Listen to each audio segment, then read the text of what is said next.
Our Daytona 500 pre-race show delivered by Pizza Hut. Bright blue skies, temperature in the 70s. Little wind for the start of the 53rd running of the Great American Race. Jamie McMurray, last year's winner in a backup car today. But time for our Pizza Hut race prediction. We're going to ask our experts to name the race winner, and then we're going to track every week who's the best, and you can get involved as well. Let's start upstairs to the booth. And Mike Joy. Mike? It's a tough one, Chris, but I only know of one driver who really has a pizza oven in his motor coach, and he's won everything there is to win at Speed Weeks. Tony Stewart. I woke up this morning, all I saw was twos everywhere. Kurt Busch is my man. Call me sentimental, but I'm picking the 103 car. What? That's the 88 and the 15 come to the line together. I was amazed he could add. That's what threw me off. All right, how about your pick, Jeff? I'm going to go with Happy Harvick. I mean, I believe this style of racing, he's kind of sneaky smart, Chris. I really like his style. Yeah, he's aggressive and tough. You can log on to foxsports.com/Pizza Hut.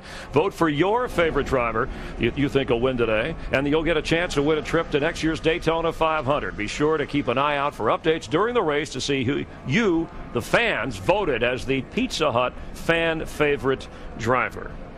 Fatigue may be a factor today as drivers take on the realization of a dream. Let's head down for those famous words we always like to hear in racing, but always special at the Daytona 500. Ladies and gentlemen, please welcome co-grand marshals and stars of the upcoming movie Transformers: Dark of the Moon, Josh Duhamel, Rosie Huntington-Whiteley, and director Michael Bay as they deliver the most famous words in motorsports. Thanks, Jim. I want to take a moment to thank all of our troops overseas fighting for us. And now... Gentlemen, start the engine!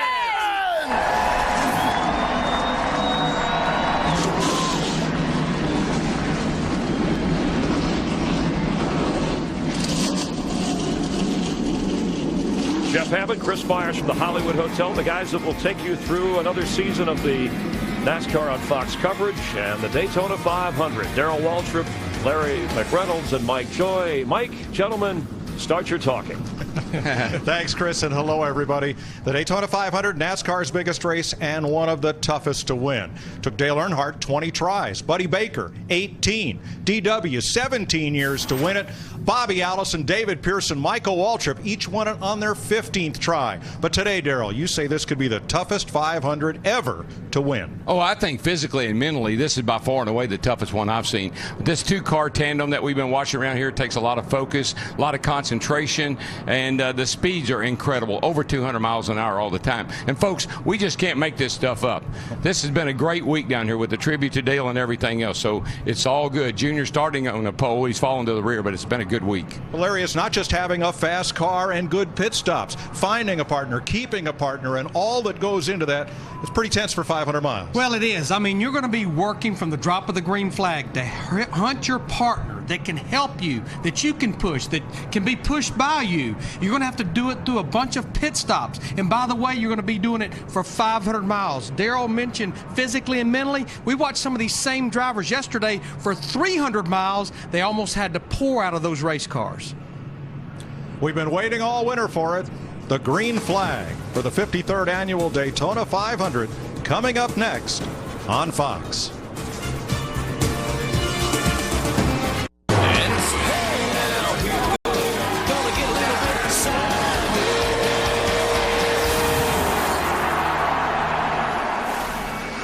The cars roll off the grid in front of a packed house for the 53rd annual Daytona 500. The skies are petty blue, and the field of 43 begins to form up down toward turn number 1. A beautiful, perfect day for racing. This race is brought to you by Budweiser, the beer that starts with full flavor and ends with a crisp, fast finish. Great times are waiting. Grab some Buds.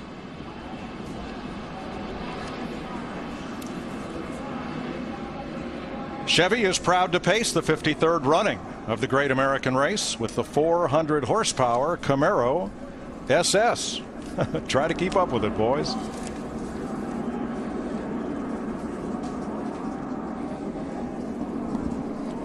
The cast of Transformers gave the command to start the race, and as part of the parade lap, there are 3 of the Transformer cars. The number 48 is called Wrecker. Has a similar V8 to a Sprint Cup car, a little less compression. Good bit of horsepower there, 510. And oh, by the way, look at all that armor. Now, Jimmy doesn't have quite so much on his 48. I'm glad.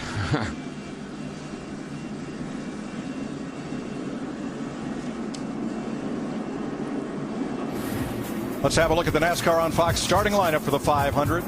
Dale Earnhardt Jr., 2004 winner. Jeff Gordon, a 3-time winner, have earned the front row. Kurt Busch won the shootout in the duel. Jeff Burton, the winner of his duel race, to secure Road 2. Clint Boyer, Regan Smith, one of the best pushers here. Michael Waltrip trying for 3. And Kevin Harvick, the 07 winner. Kyle Busch, 24 NASCAR wins last year. Matt Kenseth. Brian Keselowski, the Cinderella, the glass slipper fit for him. McMurray, Montoya, teammates. McMurray, the defending champ. Brad Keselowski, Brian's brother, and A.J. Allmendinger. Mark Martin in his 27th 500 with Denny Hamlin.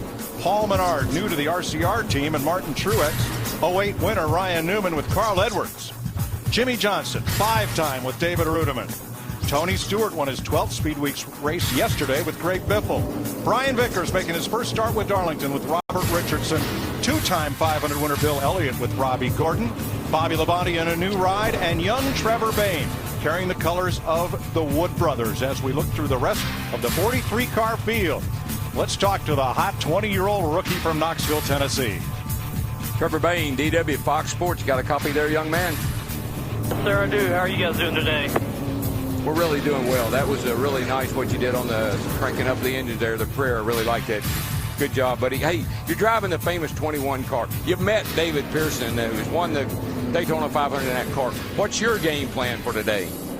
The same thing his was, I guess. You know, we're all here to win, but I understand that's my first 500, and I have a lot to learn. But I tell you, man, this fast race car has done me a lot of justice so far these Speed Weeks.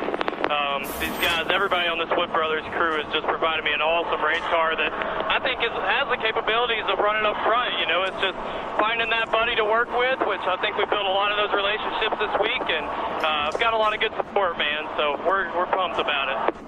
All right there. Good job through the week here. You've been going to school. Today is graduation. Hope you get this certificate. All right, guys. I appreciate it. Hopefully we get this Ford Motorcraft up front for you. The 20th driver to run the 500 for the Wood Brothers. Keep an eye on this man who turned 20 yesterday. He is one to watch.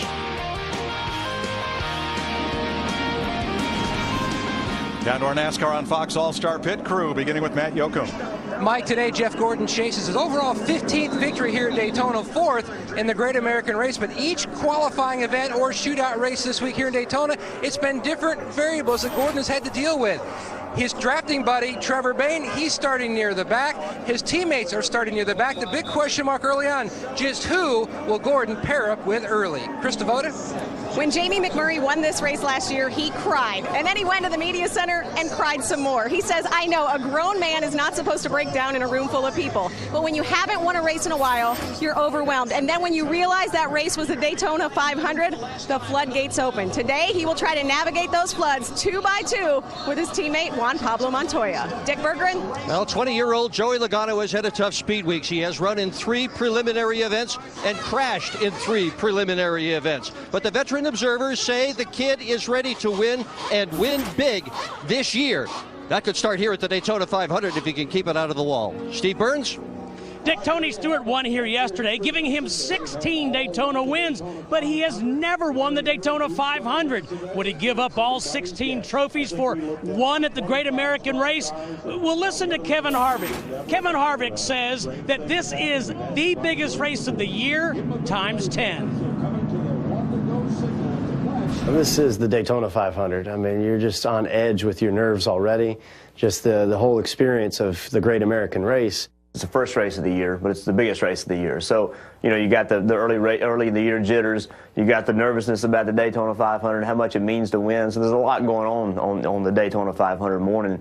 You get the worst night of sleep ever the night before the Daytona 500, and you can't help it. You know, your heart pounds all night long, and you just can't sleep. The anticipation is really high, and the enthusiasm is really high, and everybody thinks they're going to win a championship, and everybody thinks they're going to win the race. Just the emotion of the high with all the people, the colors, the atmosphere, you can feel it. It's electric. The whole field is pretty amped up as you come to the green, and really as a driver, there's really no bigger anticipation than coming to the green flag at the Daytona 500. The start of a new season, and at this moment, every one of 43 drivers can win the Daytona 500. Every one can be Sprint Cup champion. In a world where most sports play their biggest game at the end of the season, NASCAR does it just the opposite. It's when the best are at their best. Today, a whole new style of racing at Daytona. We'll go 200 laps, 500 miles as we always do. 55 on pit road. Fuel window 42 to 46 laps and 4 cars to the back. And that's going to be huge, but the pit window there, because this racetrack has so much grip. Tires are not going to be that important, but that fuel window certainly could be. A few things to note as we get ready to go green. Brand new surface at Daytona has led to a new style of racing. The bump and push style of drafting seen at Talladega is now possible at Daytona due to this smooth surface. As mentioned, after 300 miles yesterday, drivers were worn out. Imagine driving in a snowstorm where all you can see are the taillights of the car in front of you, and you don't know what's on either side, what's behind you, or what'll happen next. That's what's going to happen here, especially for that driver pushing the car in front. And finally, we'll remember Dale Earnhardt and his legacy with a silent third lap to honor the number 3 that he made famous. The other thing is a .196 has been the difference in all the races run down here this weekend for the winner. Set to go green, the Camaro pace car will make the left turn to pit road, and Darrell, it's time to start another season of NASCAR and NASCAR on Fox. Be nice here, be nice guys, hold on, hold on. Boogity, boogity, boogity! Let's go racing, boys!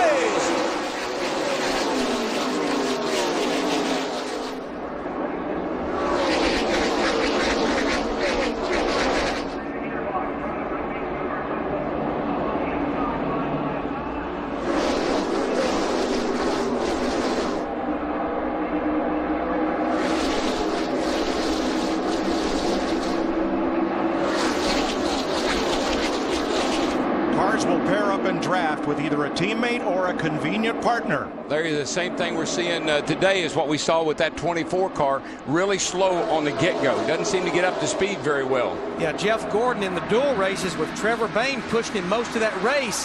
Hated to see restarts. I think Jeff Gordon, maybe he's drifting back in there to find Trevor Bayne in the 21 car. In the qualifying race, Kurt Busch had help from Regan Smith the whole race long. Smith pushed him to victory, and he has pushed Busch to lead lap 1.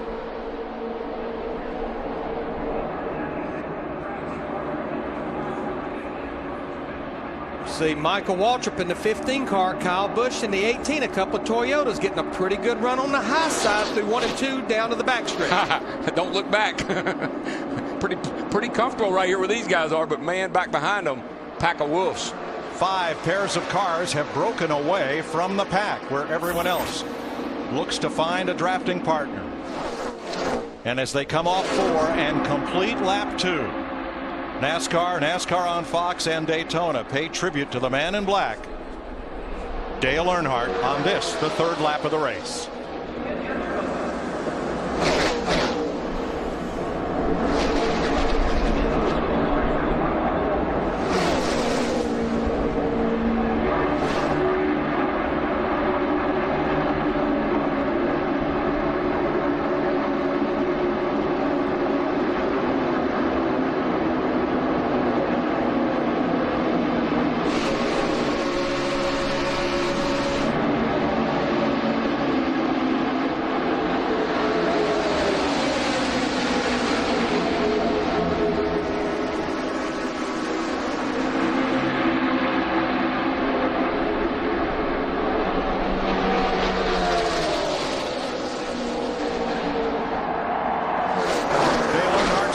Legacy may not be his 7 championships or all of his victories, but the advances in safety in NASCAR that followed that dark day in 2001.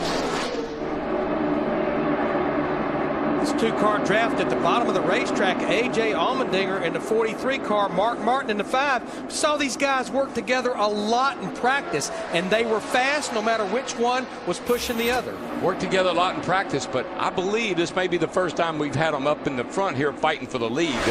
And that's the way this race unfolds always. So many unexpected, and you never know who's going to rise to the top. Allmendinger started 13th, Mark Martin 15th. They lead the Daytona 500.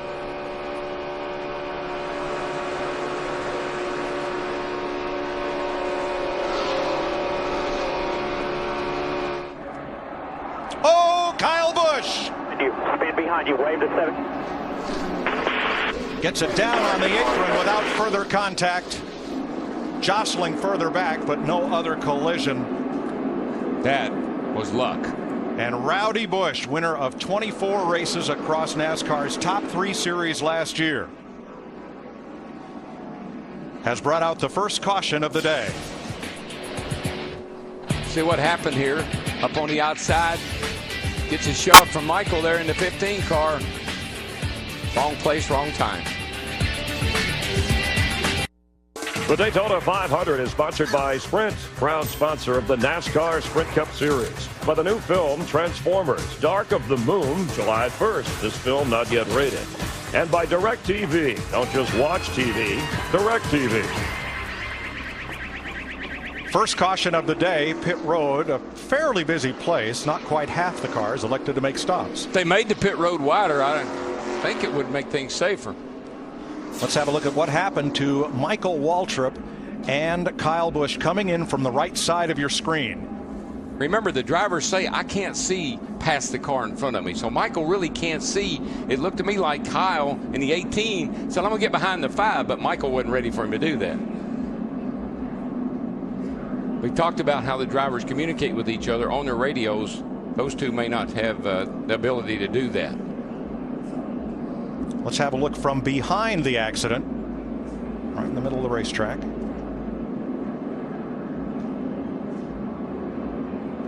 Darrell, did it almost look like he wanted to first go down there and then had a second thought about it and came back up? I think he got just a tad loose when he was going to cut to the bottom. I think his car got a little loose, and then Michael was right up on him, and the air just... From Mark Martin. 3 wide.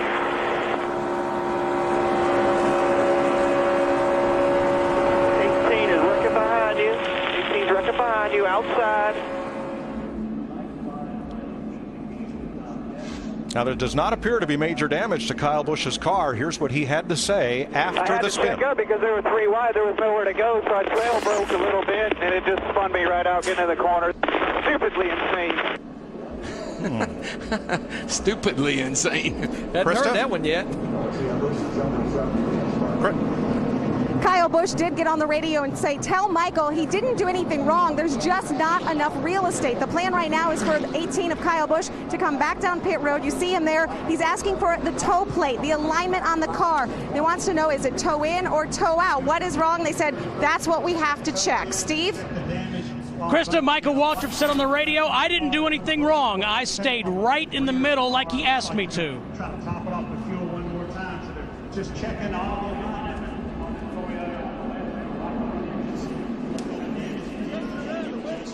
Aligning the front end on Kyle Busch's Toyota. Here's today's Ford F-150 EcoBoost track facts. It took 6 months to repave Daytona International Speedway, beginning right after the July 4th race. They used 50,000 tons of asphalt, 1.4 million square feet of it. The first complete repaving since 1979, and the cost, $20 million. Spotters all over the place, radio frequencies abuzz. You see spotters up atop our control tower, and radio frequencies were being exchanged in the garage all morning. There are some drivers who can talk to as many as 15 different competitors by selecting them on their radio. However, we are told that the Joe Gibbs teams, including Kyle Busch, refused all requests for their frequencies from other drivers and said, if you want to communicate with our driver, go through their spotter up on the roof instead of trying to talk to them directly. He would have been wise to have had Michael's radio frequency in that situation there. We're coming to the green, but real quickly, trail braking. When you get a gap between you and the guy that was pushing you, you want to ride the brake a little bit and let that guy ease back up on you. Looks like they just didn't time it right. Kevin Harvick on the inside of race leader A.J. Allmendinger as they restart double file. Harvick Chevrolet has help from Matt Kenseth's Ford, while Mark Martin stays glued to the back bumper of former road racer A.J. Allmendinger in the 43. Yeah, immediately after that restart, we're seeing the same two driver tandems that we saw before the caution flag at the front of the field. Now, folks at home, I know you would say, well, with these guys running that close together, wouldn't his engine get hot? That's been a big issue down here for the last several days, trying to be able to push a guy in front of you for long periods of time and not cook your engine. Something the drivers are really going to have to pay attention to. For the lead, Harvick, past winner of the 500 and one of the best closers in the business. In the closing laps, you watch for that 29 to come through the field. He's trying to lead a lap here from A.J. Allmendinger. Not this one. The Ford stays out front. But look at that wad of cars behind these top six. I mean, they're 3 wide for 8 rows deep. They're fighting for a position. I'm just not sure which one. And I don't think they are either. They're just trying to find somebody to help you get by all this if you can. And you've got to have a partner, because one car pushing another can be several miles an hour faster than any single car all by itself. On the high side, Big Daddy Jeff Gordon beginning his drive for 5 for a 5th championship. Brian Vickers pushing a former teammate of Gordon's. He is back after a year's illness, cleared by doctors to drive after heart surgery, and nobody wants to win more than Vickers. Check that. Casey Kane in the 4 is the car pushing Jeff Gordon. His car painted identical to that of Brian Vickers. Different number, Kane in the 4. Now, Dale Jr. had to start this race from the back, but his 88's coming to the front. 8th place and coming. We've seen these two guys. These two guys actually wrecked in practice. That was, oh, we got a smoker up in here. Somebody's got something blowing out. Who is it? J.J. Yaley, who raced his way into the 500 with a fine drive in Thursday's qualifying race. Drifting to the middle of the pack and trailing smoke. Caution is out for the 2nd time. Yeah, I'd say he's putting down some oil. Got to be careful here, boys, racing back to this caution. Junior almost got turned around by Martin Truex. See, no, I don't understand it. They didn't get the message. The caution was out. They kept racing. When the caution comes out. Yeah, 10-4. I never heard NASCAR say it, man. Now watch the 88 coming to the caution flag, and Martin Truex tucked up underneath him. They don't know the caution's out. You just heard Junior getting on his spotter. They think, man, this is going to be easy right here. Boy, that'd like to have been big right there. And the irony of that, when he wrecked in Wednesday's practice, it was Martin Truex Jr. in the 56 that was behind him that turned him sideways because they couldn't see. This caution flag is a break for the 18 because he did not get up to speed on the restart. Kyle Busch. Watch these two guys. The same thing happened in practice. They ran up on some slow cars that were coming up to speed, I guess we should say. Jimmy Johnson right there. See those slow cars down to the right of the screen. They ran up on them, had to check up. Jimmy did, and that's how Junior ended up in a backup car. Same with Martin. Junior really disappointed, but I think he's going to be fine. After winning the Daytona 500 pole, that practice crash put Dale Jr. in this backup car for today's race. But you saw that cheerleader there standing beside him after that wreck. 3 of the 4 Hendrick drivers working with new teams and new crew chiefs in 2011. That was Steve Letarte, who used to be with Jeff Gordon. Larry, 11 laps complete. Do you pit? I think you're going to see a lot of guys take advantage of this and come to pit road for fuel only. You almost never pass up an opportunity, Steve Burns, to put fuel in your car. Matt Kenseth in the 17 hits pit road. It's going to be fuel only. Jimmy Johnson's going to stop right in front of him. Matt. And Jeff Gordon said his car was skaty when he went high. They made a slight adjustment, so he has more grip, and they're topping him off with fuel, Krista.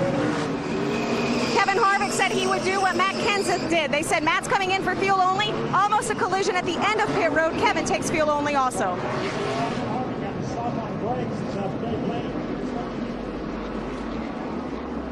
There's the race off pit road. Fuel only for all of the top 10. We're under caution for the second time in the Daytona 500 on Fox. The Daytona 500 on Fox is sponsored by Budweiser. Great times are waiting. Grab some Bud. Second caution of the day in the Daytona 500 as you watch our aerial coverage brought to you by DirecTV. Don't just watch TV, DirecTV. Dale Jr. and Martin Truex getting together as they came to the caution flag. After the caution came out, we heard this. Got a couple cars coming with a run on the far outside up here. Here we go. Got two outside, two outside, two outside. Comes out. Gotta watch your caution light when the caution comes out. Yeah, 10-4. I never heard NASCAR say it, man. I can't see the lights that good. Yeah, 10-4. I would suggest to my spotter, get somewhere where you can, because that could have been disastrous. Normally the spotters are scanning NASCAR and they know exactly when they say put it out, meaning the caution's coming out. I didn't even know they relied on the lights so much as they just did, like you said, unless NASCAR never got the word out, but everybody else slowed down. We talked about Trevor Bayne making his first start for the Wood Brothers, only his second Sprint Cup race. Just turned 20 yesterday. Dick Berggren, how's he doing? I think he's doing pretty well, Mike. He just made a pit stop for fuel, and before the start of the race, I went to him and had him hold his hands straight out. Asked if he was nervous. Not one finger twitched. This kid is solid as a rock for his first Daytona 500. Here's what he had to say the other night about drafting with Jeff Gordon in his qualifying race.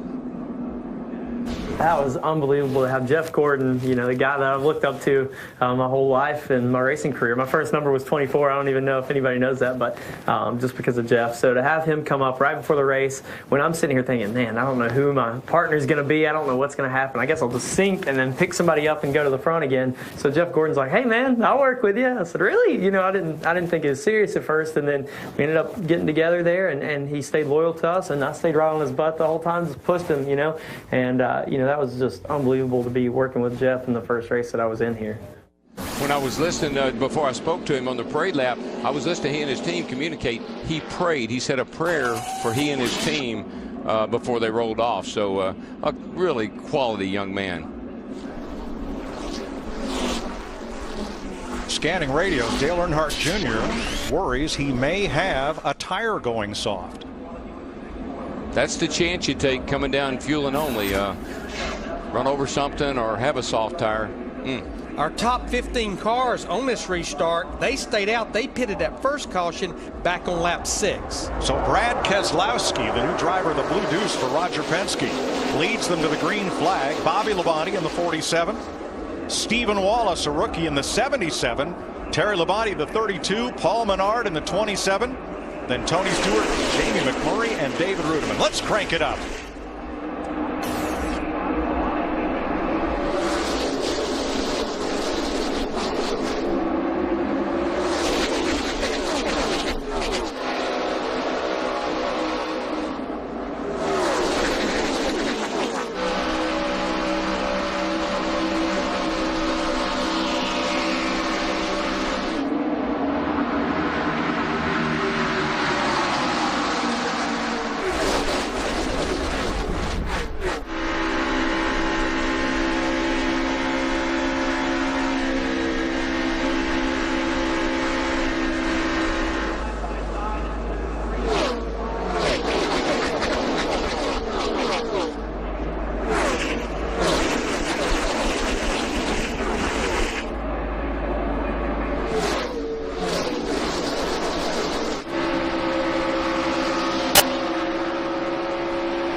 wide and worrisome. That's what restarts are here at Daytona. You know, a lot of the guys that have been coming here for years, they kind of view the preliminary events as just practice.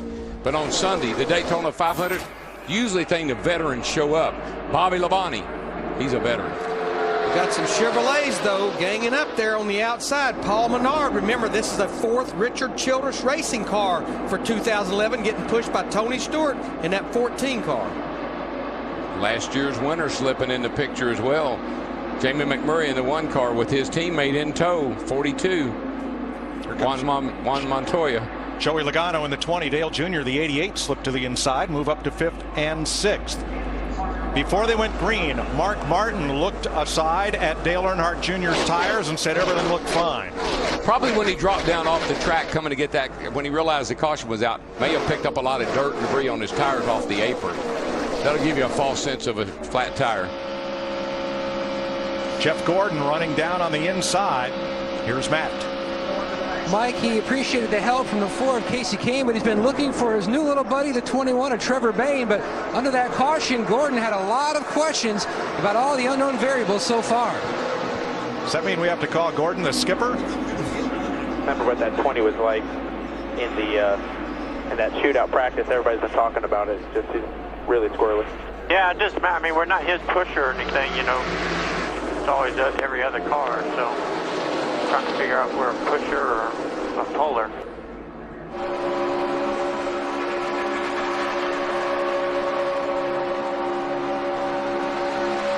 "16 cars out front, 8 pairs of 2. The front car, the puller, the back car, the pusher, and they have to stay in contact to maintain maximum speed." Yeah, it's really synchronized. I mean, you have to work absolutely in unison with the guy in front of you. If he moves, you got to move with him, and then you got to stick the nose out of your car out every now and then and get some air on it too. So a lot going on behind the wheel of these cars this time.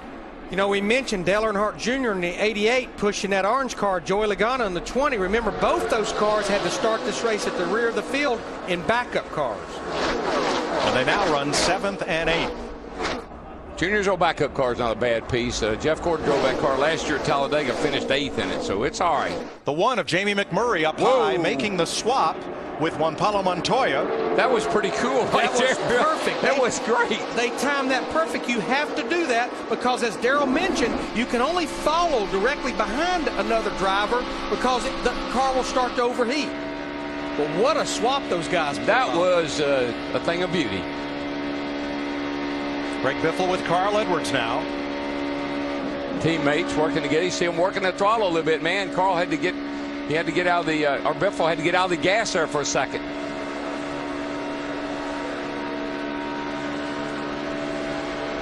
I gotta believe I've never done this. I've never pushed somebody all the way around the racetrack like this. Always on the straightaway.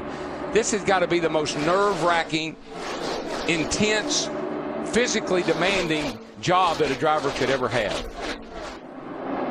Quite a run that car on the outside, that 47 car. Remember, that's a new look and a new team for Bobby Labonte, being pushed by Brad Keselowski in the 2. Paul Menard, your leader in the Daytona 500. This summer, Earth Goes Dark from director Michael Bay, executive producer Steven Spielberg. Transformers, Dark of the Moon, in theaters everywhere in 3D, July 1st.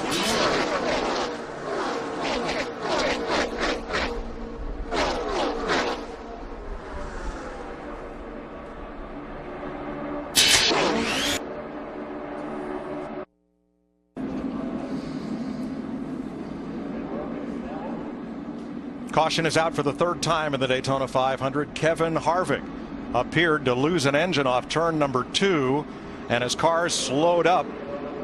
There's Harvick's car going to the garage. Jeff Gordon got into the back of Robbie Gordon. We'll show you that in a bit. First pit stops.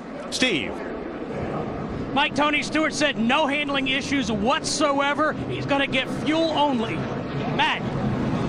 The 24, Jeff Gordon, making his way to his stall so that Alan Gustafson can take a look to make sure that there isn't any damage to that nose. There is some slight cosmetic damage. They've got some bear bond to fix that. 3 seconds of fuel for the 24, Krista. Dale Earnhardt Jr. made the call for fuel only. He also said he needs to know more about what that car in front of him is doing.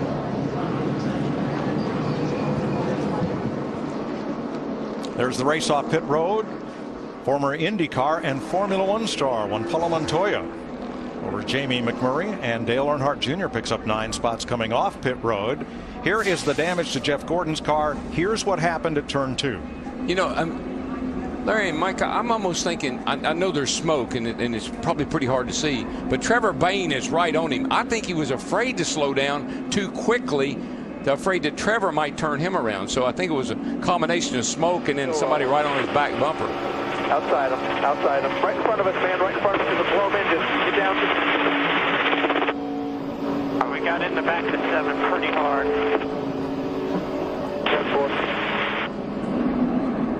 10-4. Jeff Gordon trying to win his 4th Daytona 500.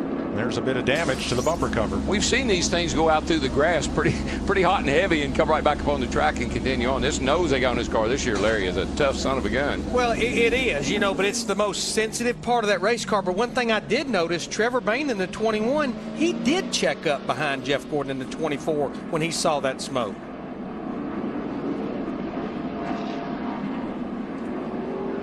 Gordon gets repair and back on track. Now, on a previous restart, Kyle Busch had trouble getting up to speed. They said they were still having trouble with the toe-in on his car. That's the adjustment of to which way the front wheels are pointing relative to one another. They brought him back in under that next caution and got it squared away. Boy, that's a sick feeling right there, man. Yep, the 2007 winner, Kevin Harvick, 20 laps into the Daytona 500, and you're going home. And he won 2 of the 4 carburetor restrictor plates last year. But Darrell, we don't know exactly what went on. There's his owner, Richard Childress, owns those 4 cars. But we were a little concerned, especially as hot as it's going to be today, how much of a toll it was going to take on these engines with what they're trying to do out there. The speeds we're seeing, the RPM we're seeing, the temperature in the engine, we're asking that engine to do an awful lot. Kevin's last DNF due to engine trouble 152 races ago. Dick? You never blow motors. What happened today? Yeah, they're suspecting a broken block or broken head. Didn't do anything different than what I had been doing. We had just a 10-15 more degree oil temp than what we had been, and I pulled out from behind the 17 when I felt like I got to the point where I needed to pull out, and just the bottom fell out of it. So it's hate it for everybody on this Budweiser Chevrolet, everybody from Jimmy John's and Budweiser, but tough way to start the year. But man, like you say, we never blow motors. Everybody at ECR does a great job. And Kevin Harvick last year had the best results of anyone at Daytona Speedway. Out already today. And he could be in, like he said, not a good way to start, because guess how many points he got today? Right now, if he continues to be the first car out of the race. 1 under the new point system. And 1 is a lonely number. Well, actually, he gets 2 points, Darrell, because he led a couple of laps. Well, then 2 is a lonely number. Steve, how about smoke? Well, Mike, what they noticed when Tony stopped to get fuel only was he had a considerable amount of oil on the front bumper of his car. Now, he has been pushing Paul Menard. Paul Menard, of course, is Kevin Harvick's teammate. So I'll bet you the 14 is going to look for a different drafting partner there. They think that the 27 may have an engine problem just like his teammate did. And just remember, Steve, that's another ECR engine. In fact, there were 9 of those engines that started this Daytona 500. Coming to green with Clint Boyer leading the Daytona 500. Another Richard Childress car. Regan Smith behind. And on the outside, Kurt Busch with Brian Keselowski. That's Brad's older brother outside in that white car, number 92.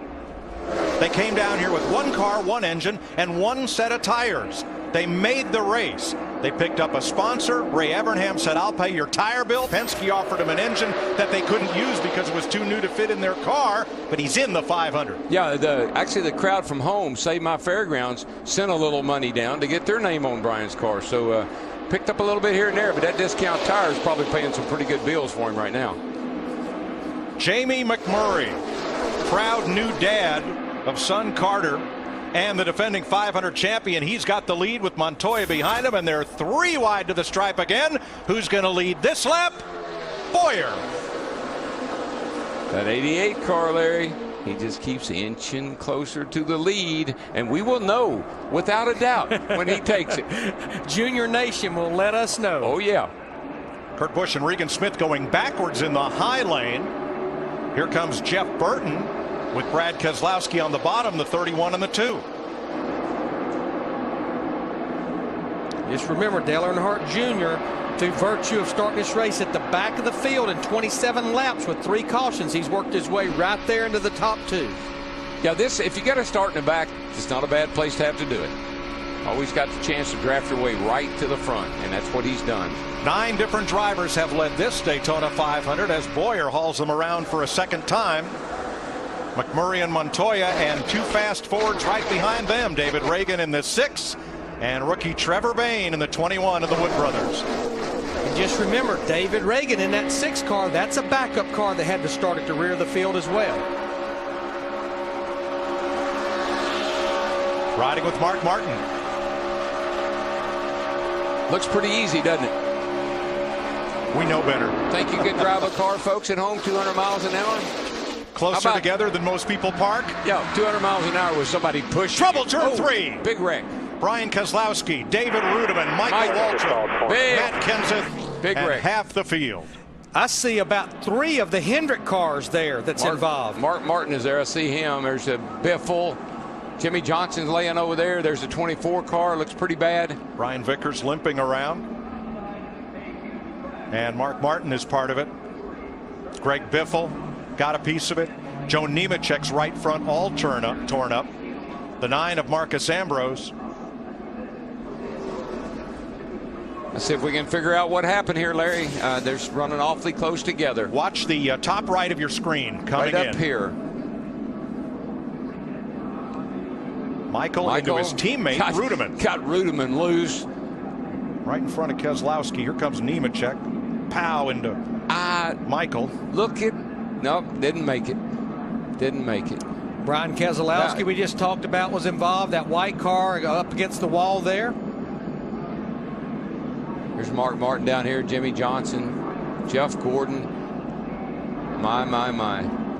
Let's see if we can see anything. Well, there's not a whole lot to see. Michael just got into the back of the. Tony Stewart did the same thing to Michael in the Bud shootout. Got into him pretty hard and turned him around right there and got Michael with it. And Darrell, everybody was going to the apron, but those cars sliding off 31 degrees of banking, that's where they're going to end up. It's kind of an old saying down here. What goes down must come up. And you try to go around on the outside if you can. Jimmy Johnson's 48 just barely got into the back of Matt Kenseth to do enough damage to the right front. The old Aaron Stream machine, she's done. Marcus Ambrose is going to the garage for repair. Michael Waltrip's car comes steaming toward the garage. Brian Vickers in the 83 car gets a lot of damage. Marcus Ambrose in the 9. Look at that. 3 Hendrick cars, 24, 48, and 5, all slamming into each other.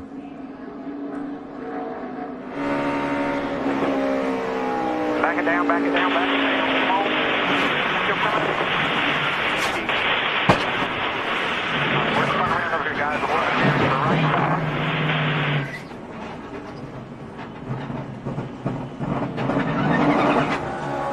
And now ride with Mark Martin. Still 3 spinning in front of you. Get down if you can. Get back up. Get back up. 9 car to spun us. Stage 3 in the door.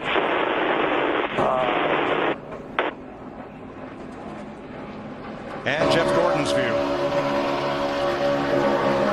22 right in front of us. Right in front of us. Check it up. Check up. Check up. Check up. Check up. Check up. Get up.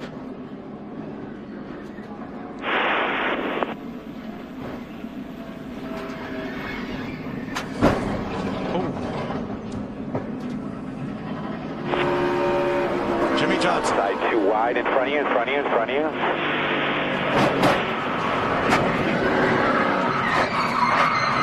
Correct.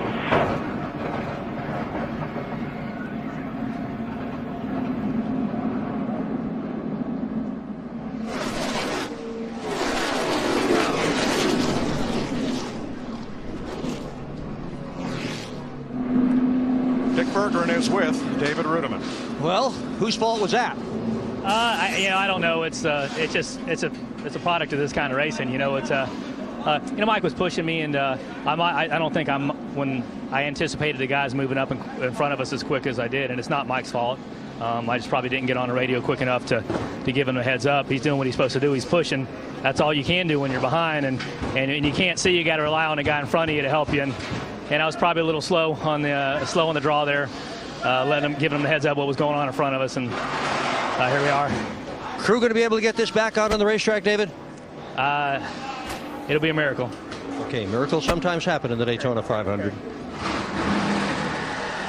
Jeff Gordon is in the garage. 3 of the 4 Rick Hendrick cars, all but Dale Jr., have gone to the garage. 2 of the 3 Michael Waltrip cars involved. Defending series champ Jimmy Johnson in the garage as well. Greg Biffle has also gone to the garage. You can make light repairs on pit road, but if major work is needed, the cars have to go behind the wall or back to their garage stall. And Darrell and them talked about it in the pre-race. This new point system, it's going to take longer to overcome a bad finish, I think, than it did with the old system. And don't forget, you got to be able to run the minimum speed, so you got to have the car in pretty good shape to run minimum speed. A grinding crash puts us under caution for the 4th time in Daytona.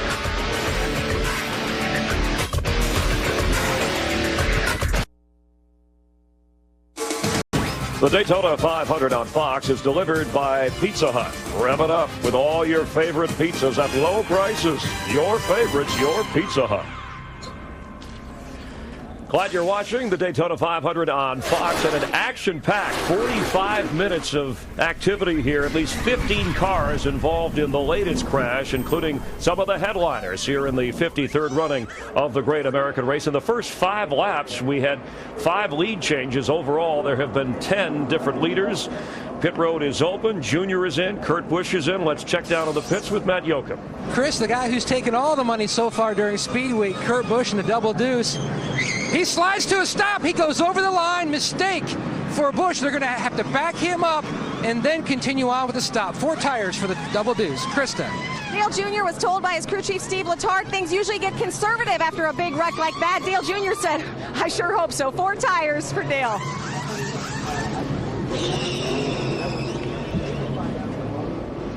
Our AT&T race break bringing you this update. And you can tell us your favorite by texting the car number to the pit crew you think will be the fastest in today's race to 234567. The AT&T Fastest Pit Crew Award brought to you by AT&T, the nation's fastest mobile broadband network. And let's check in with Steve Burns, who is standing by with Jeff Gordon. Thank you, Chris. Wild scene down here. Mechanics running from all parts of pit road. And, Jeff, I know you've assessed all 4 corners of your race car. Discuss the damage. Well, it doesn't really matter at this point. Our chances to win the Daytona 500 are over. That's the disappointing part. This drive to En Hunger Chevrolet was really fast. Got hooked up with Trevor Bayne again. Had some help from Casey Kane there at the beginning. So we were having a lot of fun. You know, I totally get the 2-car drafting, and I think that we're going to see a lot more of it.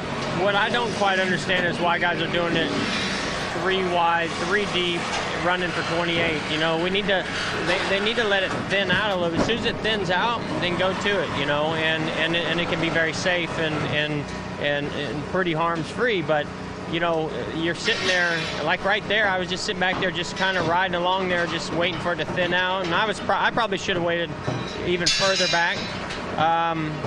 But, you know, you see them, and they're pushing and shoving up the middle, down the back straightaway, and you're like, what are they doing, you know? And you can understand those guys in the first 2 or 3 rows, you know, go ahead. They're going to go out there and do it. But anyway, that's disappointing. It's going to be a heck of a race to watch. I think the finish is going to be unbelievable. We're going to see a lot more of what we just saw. It's hot, a little slicker today. The cars aren't sticking quite as good as they were the other day. Unfortunately for us, the damages are that it's going to take a while for us to get it fixed, and we'll get back out there and get as many laps in as we can. Thank you, Jeff. Let's go to Dick Berggren.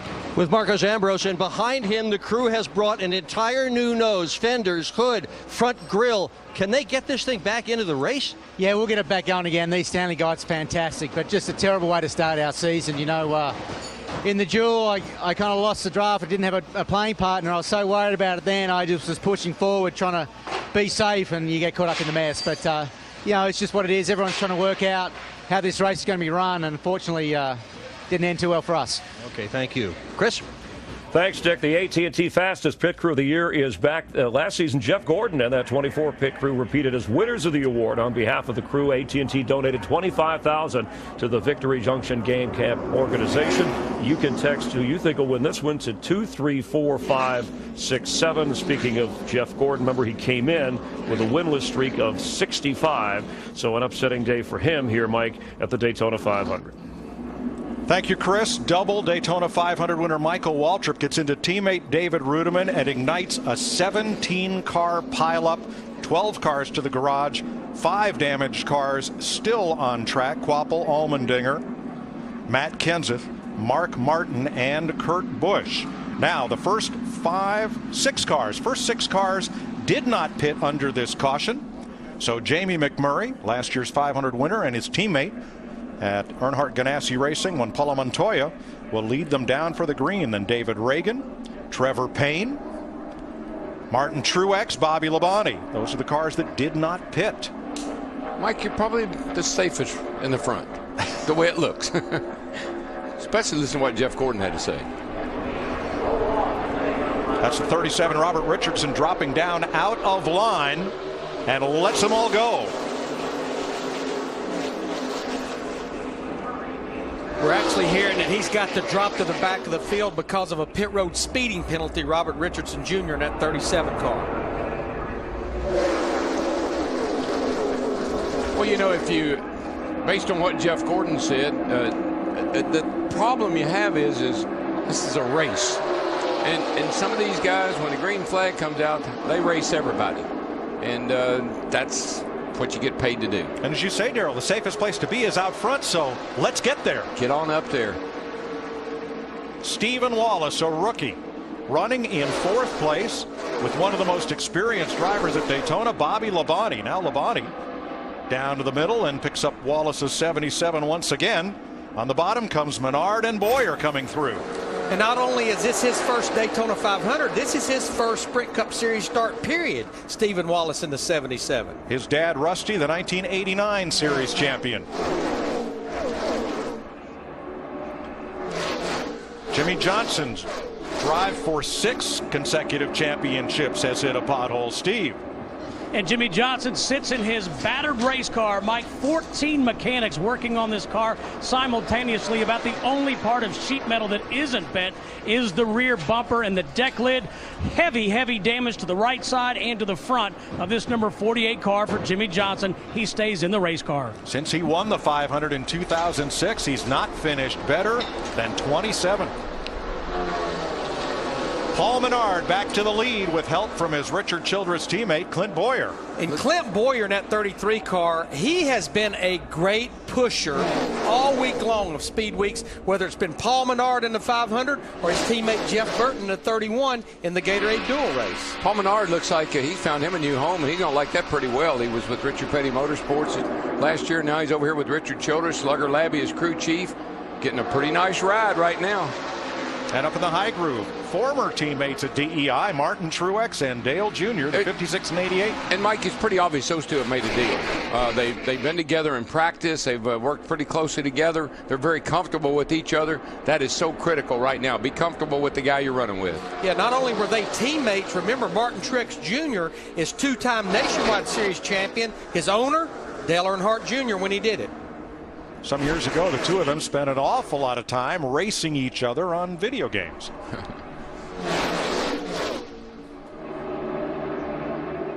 Down to the garage, Steve Burns. And Michael Waltrip walking through the garage. 2 Daytona 500 victories, but it won't happen today. What happened out there, Michael? Well, I just didn't get the information soon enough. You know, I'm pushing David against him a little bit, but he said, give me some room, and I was giving him room, and then right at the last second, he said, gotta go low, gotta go low. And then all of a sudden, you know, we're sideways. So same thing with Kyle. He decided at the last second, he said, I'm going up the middle. And when you change directions, pushing in the corner, it's just a recipe for disaster. So as a driver, I'm frustrated. As an owner, it's expensive. But as a fan, this is a Daytona 500, and I can't wait to go get on my toolbox and watch those boys battle. This is big-time stuff, the biggest prize in racing. And I got Martin Truex. I got one more bullet. Let's go see if he can get it done. Thanks, Mike. Truex right now running at 8. I think the surprise of this whole week as we watch Truex and Jr. and on the outside, McMurray and Montoya, is that black number 78 of Regan Smith, the former Rookie of the Year from Cato, New York, near Syracuse. He drives for Barney Visser in a car that's prepared by Joe Garone and crew in Denver. Not Denver, North Carolina, near Mooresville and Concord, where the rest of these teams are, but Denver, Colorado. And they come down here and they push Kurt Busch to victory in the qualifying race. And Smith has shown he can work with anybody and he can keep his car up front.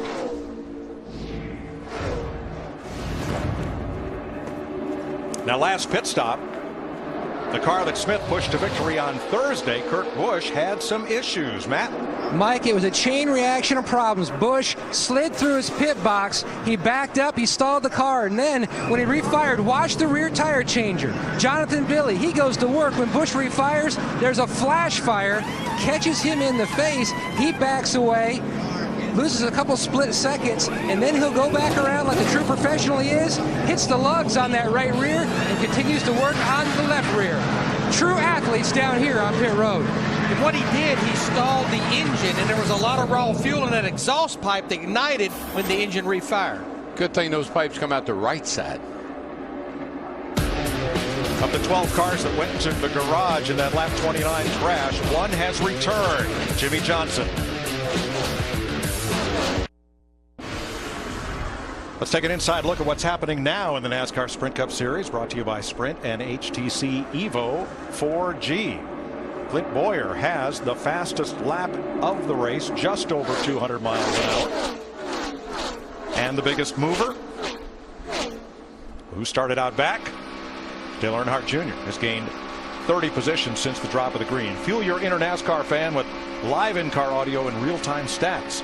Available on NASCAR Sprint Cup Mobile and the new HTC Evo 4G, only from Sprint at sprint.com/speed. You know, one of the things that we are all concerned about, I know I was the weather today. It's going to be hotter. Man, we got a gaggle going across here. It's going to be hotter. It was going to be, this track gets slicker. And we've talked about grip down here for the last 10 days, but today I got to believe the track's a little bit less grippy than it's been in the last several days. Dave Blaney driving for Tommy Baldwin and Al Hankey on, car in the wall, front straightaway. And it is Richardson, Robert Richardson, into the inside wall, coming toward the start-finish line. And that will put us under caution for the 5th time. Yeah, tied off the corner. I just think that's right back to what I was saying about the track. I think it's given up some grip that these guys have had down here when it's been at night, been cool. This place gets slick in the daytime. Single car crash for Richardson. Matt Kenseth will get the free pass. He'll come around and pick up one of the laps that he is down. But, Mike, you just mentioned it. He's leading it right now. Dave Blaney in that 36 car just had taken the lead. This was a team and a driver that had to wait to the second dual race to see if they were even going to make the Daytona 500. They came down here with no sponsor on that race car. Just got this sponsor done last night. Here's what happened to the 37. Robert Richardson. Oof.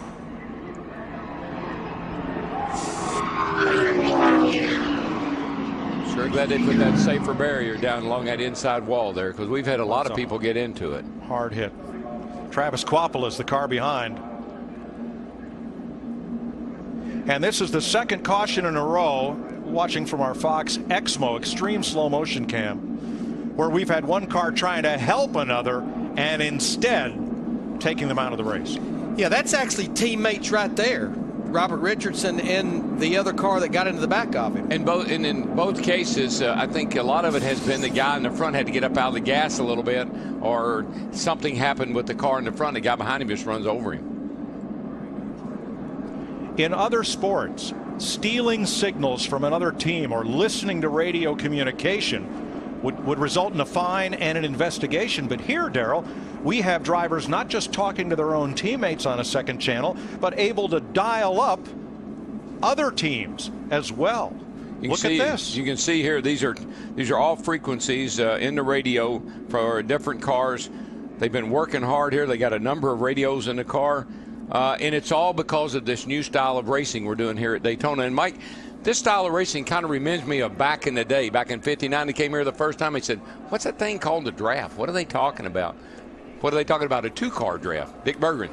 Trevor Bayne, the youngest driver with the oldest team, the Wood Brothers, is about to pit. He's going to take on fuel. They've got a tire on the wall. Whether that goes on or not, we'll see. Mike Smith, the gas man, only man left from last year's team. Matt. Kurt Busch promised this time he would hit his marks right on the money. Fuel only for the 22. Krista.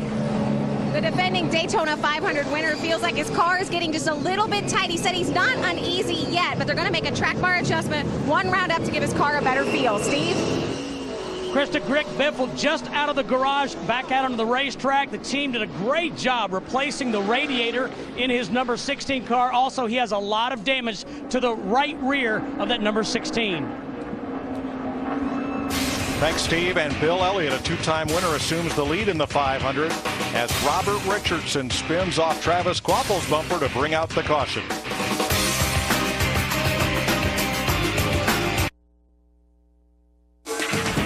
The Daytona 500 on Fox is sponsored by Toyota.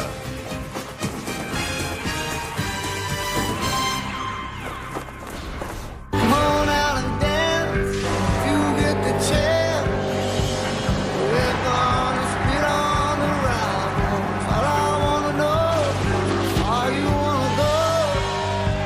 Fighting for survival. Checkered flag. Dale Earnhardt finally is a champion of the Daytona 500. Here they come. Checkered flag. Harvick. They're wrecking everywhere.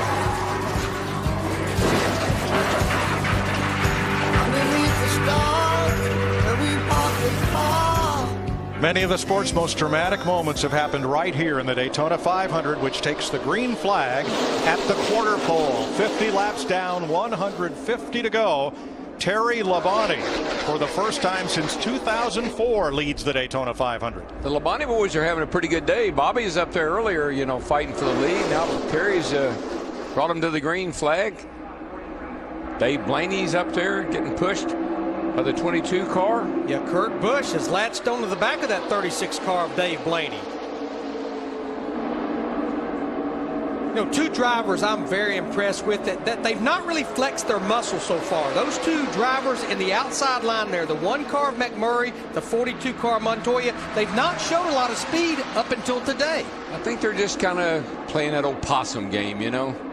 Oh, Blaney lost his drafting partner, and now it's a trio on the inside lane. Menard has picked up Kurt Busch, who leads him across the stripe, and now it is Menard to the outside with Regan Smith going by to retake the lead. So if two cars are far better than one, why not three? Well, you already heard, you can second guess, but you can't third guess.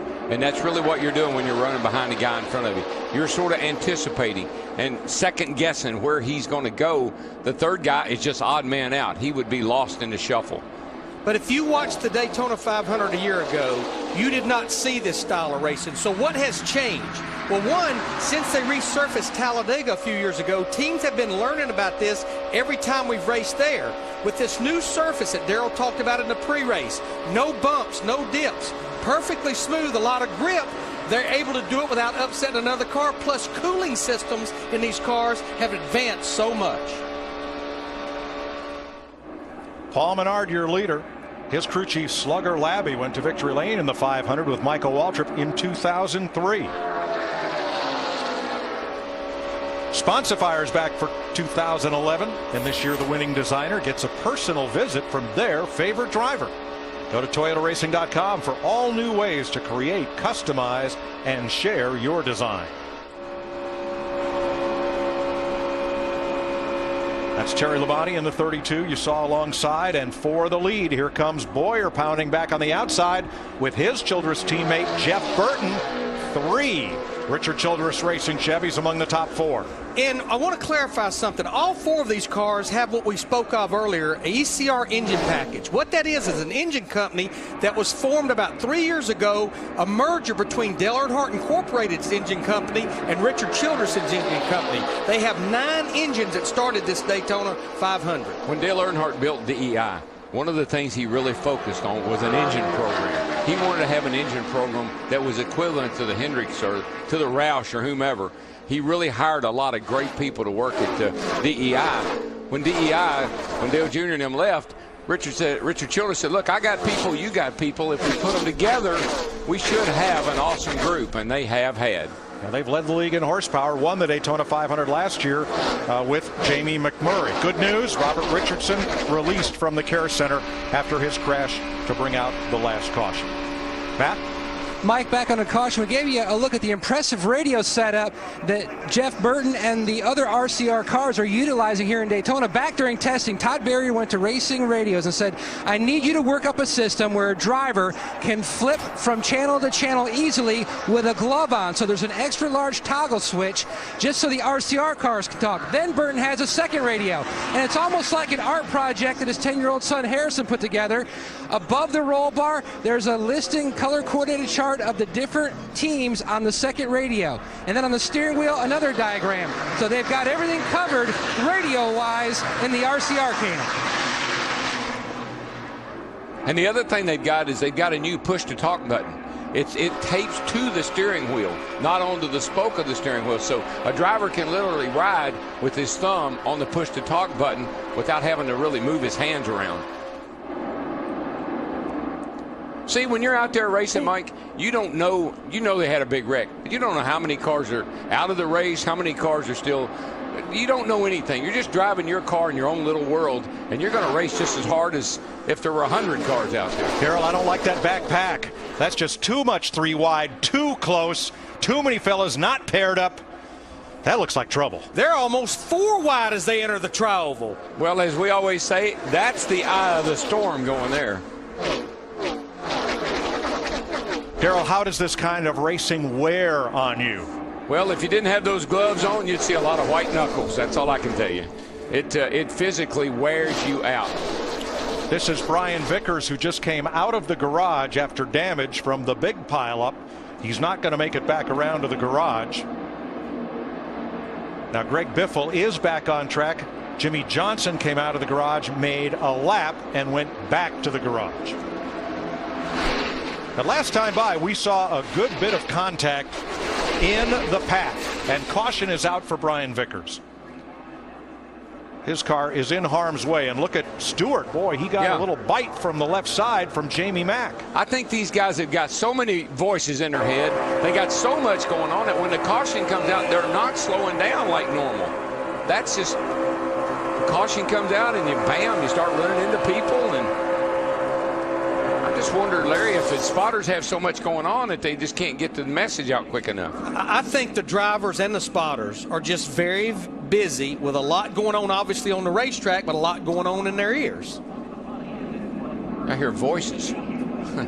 It was sorted out after Thursday's race that in some cases of a pair-up, the spotter for the back car would spot for both, and there's a lot of that conversation up on the roof about who pairs up with who. You're not just driving your own car anymore, are you? One of the spotters told me, he said, you know, normally I take a backup battery in case I run one of my initial battery down.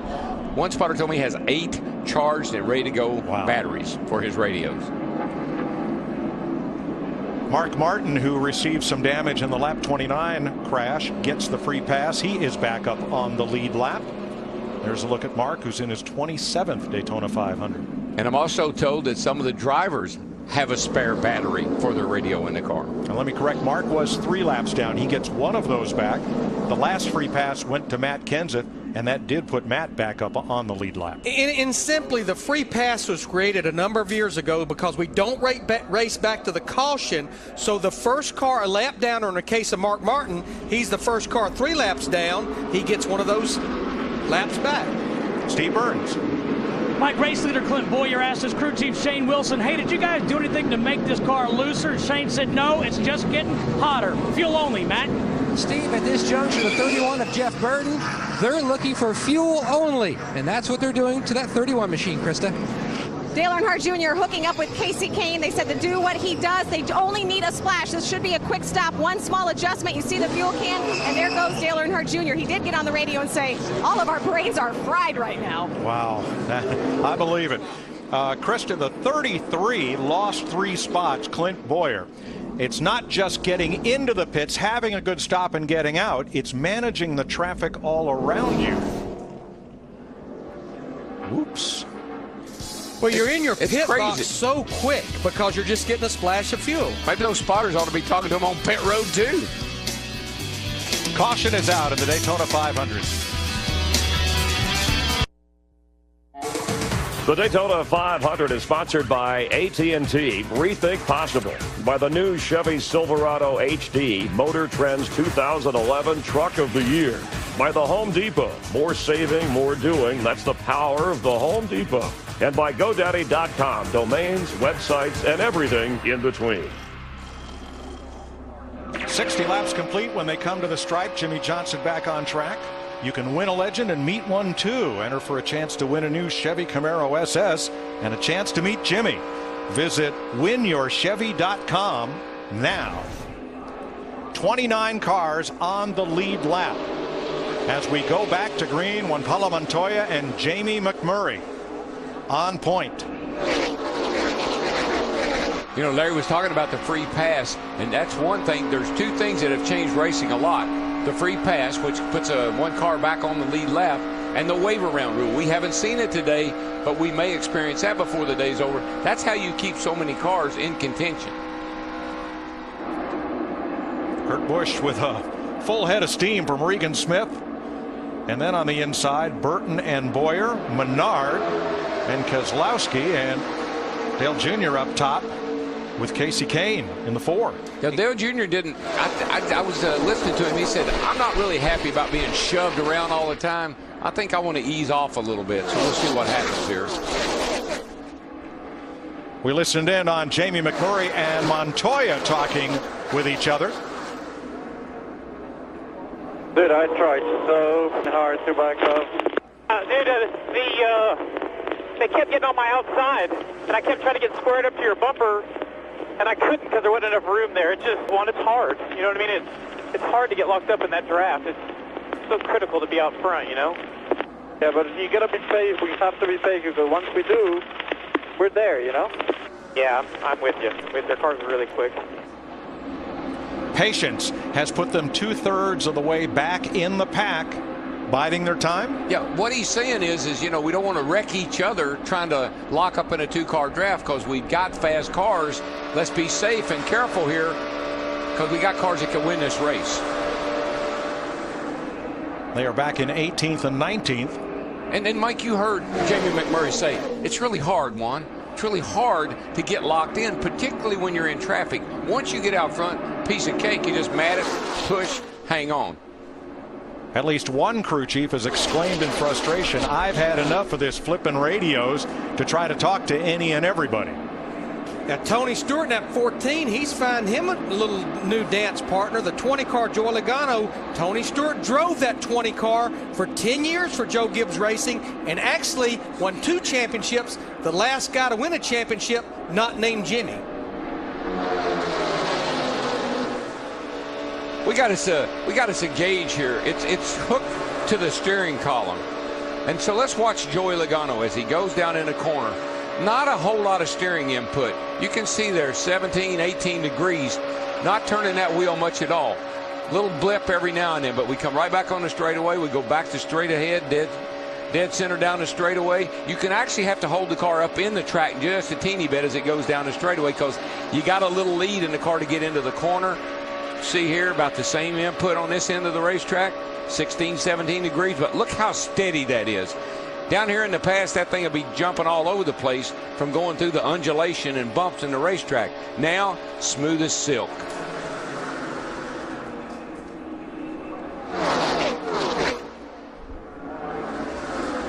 Logano runs in 7th with Tony Stewart. It's Kurt Busch, Regan Smith, Busch's wingman when he won the Thursday Gatorade Duel to earn a second-row starting spot in the 500.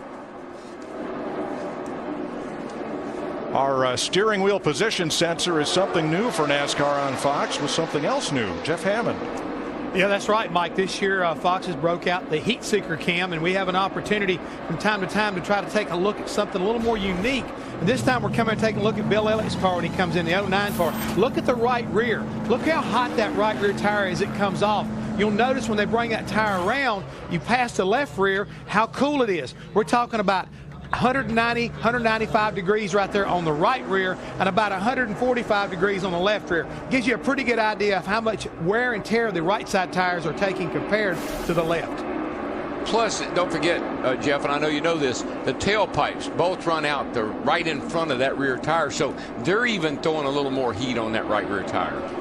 But hats off to Goodyear. The tire that they have developed for January testing and for Speed Weeks is one that nobody's had anything to talk about all through Speed Weeks. And most of the development was done even before this racetrack was finished with the repave. Jeff Burton, Clint Boyer, your leaders in the Daytona 500 on Fox.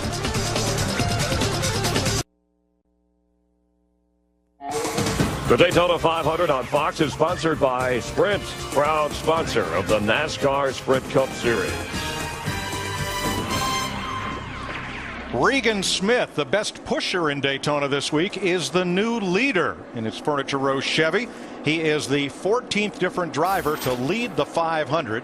They're ahead of Kurt Busch, Dale Earnhardt Jr., and Casey Kane in close formation, and then a pretty good gap back to Clint Boyer and Jeff Burton. I think Regan needs a little air. Steve? Mike, Regan Smith's race team, one of the few not located in North Carolina. In fact, they're all the way out in Colorado. This team has a technical alliance with Richard Childress Racing, and the pit crew are all employees of Tony Stewart's at Stewart-Haas Racing. They train at Stewart-Haas Racing, but here at the track, they work for the 78 car. By the way, Regan formed an alliance of his own over the holidays. He got engaged, Larry Mack. Tell everybody how he did it. Yes, he did. Even at 27 years old, as he's battling for the lead with Dale Earnhardt Jr., he still went to Megan Mayhew's dad and asked for her hand in marriage.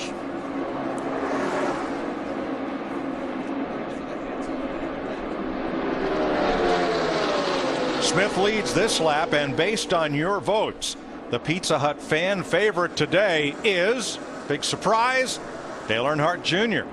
Let's see how he's doing. Running in third. Well, make that fourth, make that fifth. Don't worry, he'll come right back. Yeah, he's got a pretty good pusher right now. Whoa, a little swapping going on there. And further back at 17th place, David Reagan and Trevor Bayne. During the last caution, we heard from the 20-year-old rookie about the strategy he wanted to employ in the next green flag run. I just don't know if, who I want pushing me here. I'd rather push somebody so I know I can be careful. I think the 99-43 are going to try to work together, so see what happens with the 6. I'll let you know we'd rather push here. And Larry, we're looking at a piece of tape, or maybe even a piece of rubber over on the right front corner of the 21 car. You see it right over there. Watch that piece of rubber. It's hung on the hood pin. We're running 190 miles and 195 miles an hour. Watch this thing. It's all of a sudden it's going forward, and he's running 195 miles an hour. But I think that explains why the guy behind is such a good pusher. You lose all the air off the nose of the car behind, and you start pushing that car in front of you. You push that air forward, and the cars go faster. Yeah, the pressure definitely changes on that nose depending on what configuration you're behind another car. Regan Smith had a checkup in turn 3, and the Childress Express came through on track 2. Boyer and Burton together again and back into the lead. 26th lead change of the day. The record, 60, was set way back in 1974. Well, remember, they have to exchange every now and then. The guy running in second, the pusher, he's got to get some air into his radiator after several laps or he'll melt the engine down. So these passes and changes of the position are pretty orchestrated. That's why you need to talk to the guy you're running with. You know, Clint Boyer has finished 4th in the last 2 Daytona 500s, and Mike and Darrell, I can't help but think in 2003 he caught the eye of Richard Childress at an ARCA race in Nashville. He's from Kansas. He was working on his dirt car. He got a phone call from Richard Childress. He almost didn't take the call because he thought one of his friends was playing a trick on him. From body shop worker to the leader of the Daytona 500, Kansas, Clint Boyer. out in front. 7th caution of the day. This one for Travis Kvapil. Pit road's open. Steve. Fuel only for Cliff Boyer last time, Mike. Right sides this time. Matt? Right side tires as well, Steve, for the 31 of Jeff Burton. They're going to top him off with Sunoco, Krista. Matt, the call is also 2 tires for Dale Earnhardt Jr. He is fired up on the radio. Dick? And Keselowski is taking 4 tires. He's been fast all day. Has run up front the entire race.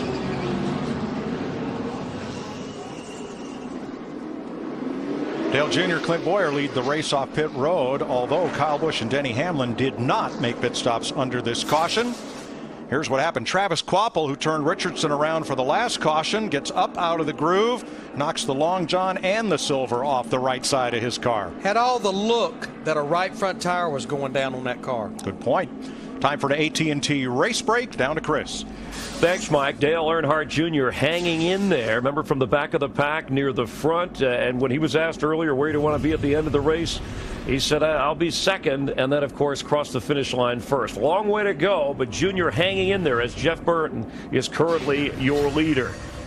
150,000 fans gathering for the running of the Daytona 500, and on lap 3 went silent as fans remembered Dale Earnhardt. Now, the first caution, Kyle Busch hit by Michael Waltrip, spun out. He's been complaining on the radio about the style.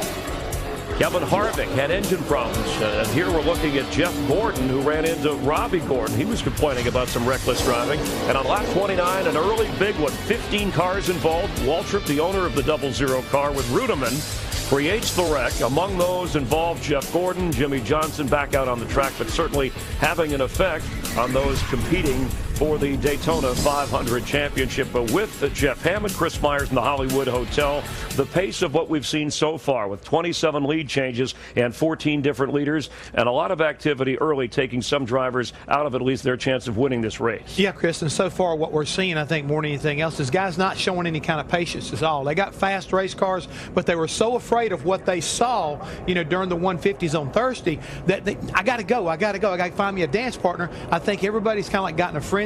Now after the big one, everybody seemed like they're willing to settle down and realize we do have a long way to go to the end of this 500-mile race. I know you've been listening to the radio chatter. We'll keep an eye on that. It's been tough to follow. Hurting. And drivers talking to drivers and crew chiefs as well. Remember, next Sunday we'll be out at Phoenix. That's noon Pacific, 3 o'clock Eastern for the second race of this season, post-Daytona 500. See who survives this one for the Subway Fresh Fit 500. All right, fans, time for an AT&T Fastest Pit Crew update. We'll take a look to see which teams have been fastest on pit road today, how it compares to how you, the fans, have voted.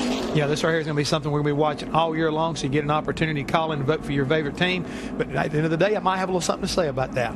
All 4 Richard Childress cars have led today, and 3 of the 4 Hendrick cars involved in that wreck. So Dale Earnhardt Jr., the Rick Hendrick lone hope of pulling this one out, at least at this point. Let's rejoin Darrell, Larry, and Mike. This has been an AT&T race break. Thanks, Chris. Matt Kenseth gets the free pass on this caution. He's now back on the lead lap. The mega teams, Hendrick, Childress, Roush, Gibbs, they've all been hurt with these caution flags, but 3 of the 2-car teams are up in that front pack intact. Both the Ganassi cars, Montoya and McMurray, both of the Penske cars, Keselowski and Busch, both of the Stewart-Haas cars, Tony Stewart and Ryan Newman, continue to run unscathed. Aerial coverage brought to you by DirecTV. Don't just watch TV, DirecTV, as we get set to go green at lap 79. Dale Earnhardt Jr. on point.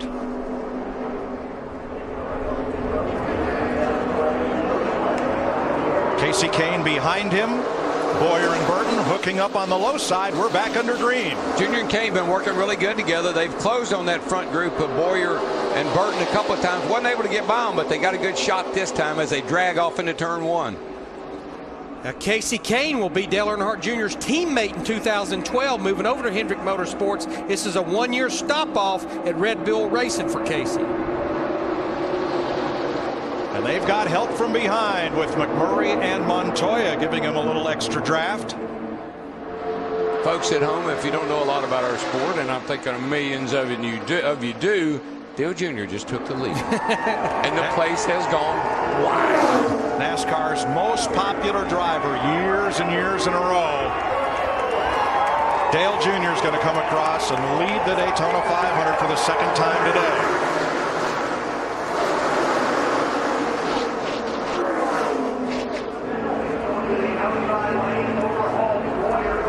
Cars still on the lead lap and still in contention. Junior won the pole, crashed in practice, so he had to go to a backup car, and he started this race 43rd last. He now leads. You know, for a while there on restrictor plate tracks, Daytona and Talladega, we called him the Pied Piper. Follow me, I'm the Pied Piper, and everyone has or did. It's good to see him back up there leading the race today. I felt comfortable that he could get to the lead eventually. He's got a good race car.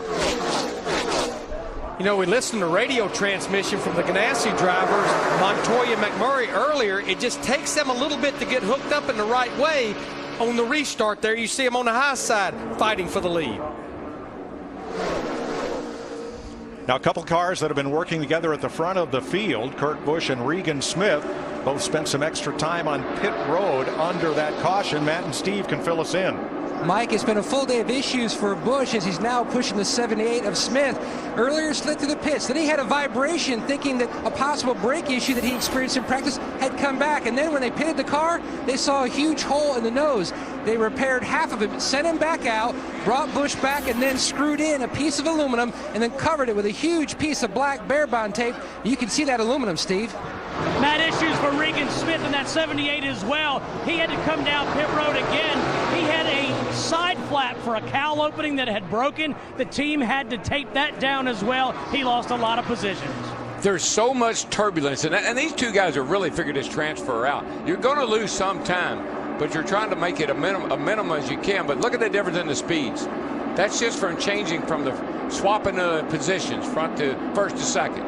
When you make that swap, your time for that lap goes up by 1.5 seconds, and that's an eternity at these speeds. But some of these things that are breaking on these race cars, body parts and stuff, that's how much turbulence and how much air is being blown around these race cars at over 200 miles an hour. Coming to the line, Army strong, Ryan Newman. Past winner of the 500 with help from Joey Logano. Newman out front. He is the 16th different leader of this race. What's amazing, go back to Michigan in August. These two guys were nose to nose, fist to fist after the race. Here they're helping each other in the Daytona 500. What do you call it, Darrell? Co-opetition? That's all it is, buddy. Find somebody that'll help you, and you don't care who it is. You have no enemies right now. Everybody's your friend, and you want to keep it that way until the end.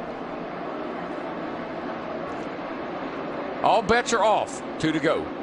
Every man for himself. But right now, come on, buddy, help me. In the 2 big races so far this weekend, whoever has led right here coming off turn 4 was not the leader at the checkered flag.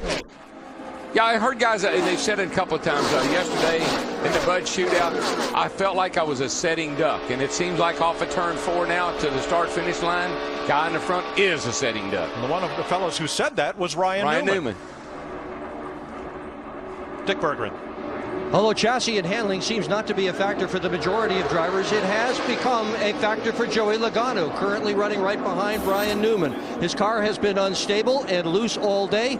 Nevertheless, he's up front in second position. And you have to, you know, it's unstable. It's uncomfortable. Dude, you're running 200 miles an hour. Now, where are Logano's teammates? They're kind of back there a ways. We'll catch up on Denny Hamlin and Kyle Busch when we come back to the Great American Race on Fox.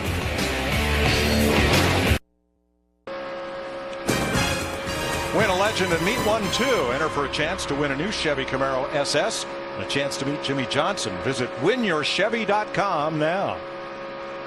Clint Boyer, Jeff Burton back out in front of the Daytona 500. Ryan Newman coming back to the front with Joey Logano. Martin Truex, the 56, with Carl Edwards. Kurt Busch with Regan Smith. And Casey Kane with Dale Earnhardt Jr. Let's look at the 2 Joe Gibbs cars that are not Joey Logano. They've been kind of idling along in mid-pack. Now, last time along, though, watch the 18 and the 11, Busch and Hamlin. Boy, Kyle Busch's car is just very unstable. That looked like Michael when Michael turned him around earlier, and Kyle has been on some great adventures. And I know this is in slow motion, but I think as you saw a while ago with our telemetry, it's in the mid-190s that all that's going on there in the middle of the corner. Now they are back at 22nd and 23rd, trying to stay out of the fray, as this race still has 111 laps to run. Krista. Well, don't be alarmed yet. Kyle Busch and Denny Hamlin, they are laying back in an effort to stay out of trouble. And you know, Kyle Busch will be the first to admit he can sometimes be a hothead, but keeping cool is a lesson for him and his car. That's what the team worked on in final practice. When and where to pass the baton and get the most air to the car. I think it's kind of a double whammy. I don't think he likes to be pushed, and he's not a good pusher. And so I think he's really got himself in a dilemma here. We're hearing that the spotter stand is like the trading floor on the New York Stock Exchange with all the deal making going on. The radio chatter is wild. The spotters are trying to be matchmakers while still trying to keep their drivers out of harm's way. There you see Ryan Newman in the 39 car hooked back up with Joey Logano in the 20, trying to get by Kurt Busch and Regan Smith.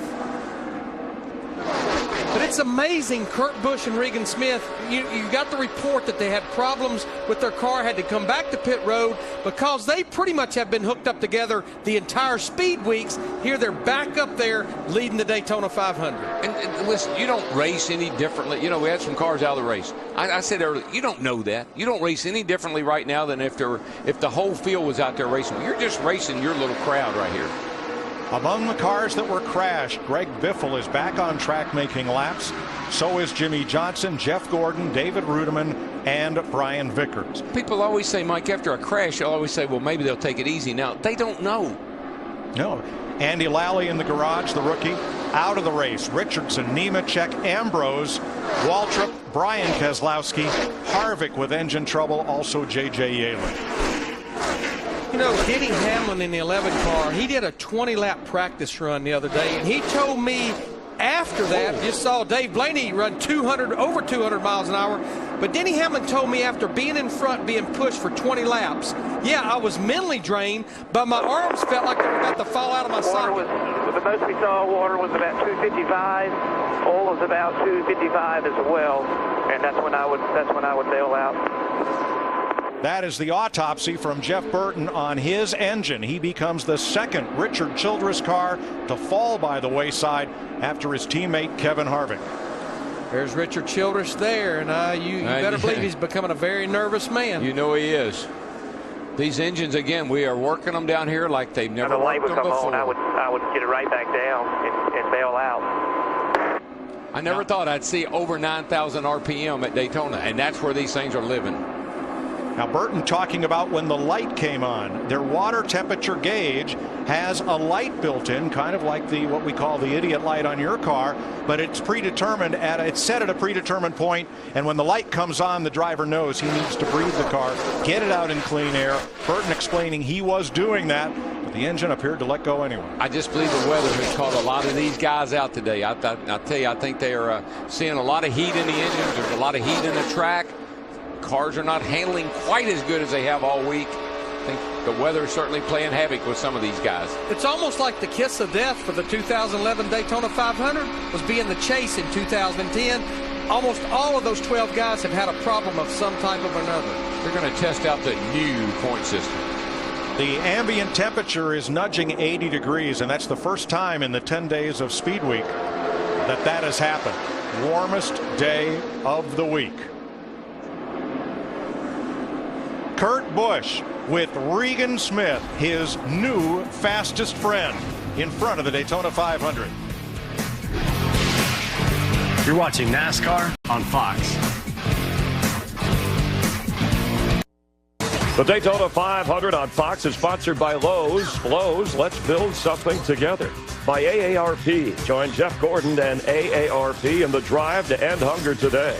And by Dodge. One lap to halfway in the Daytona 500. Let's take an inside look at what's happening now in the NASCAR Sprint Cup Series, brought to you by Sprint and HTC Evo 4G. Clint Boyer has the fastest lap in the race, 200.5 miles per hour. And you know what's interesting? We talked about you'll work with anybody. I don't think Trevor Bayne probably has run any laps with Robbie Gordon, and here they are leading the race.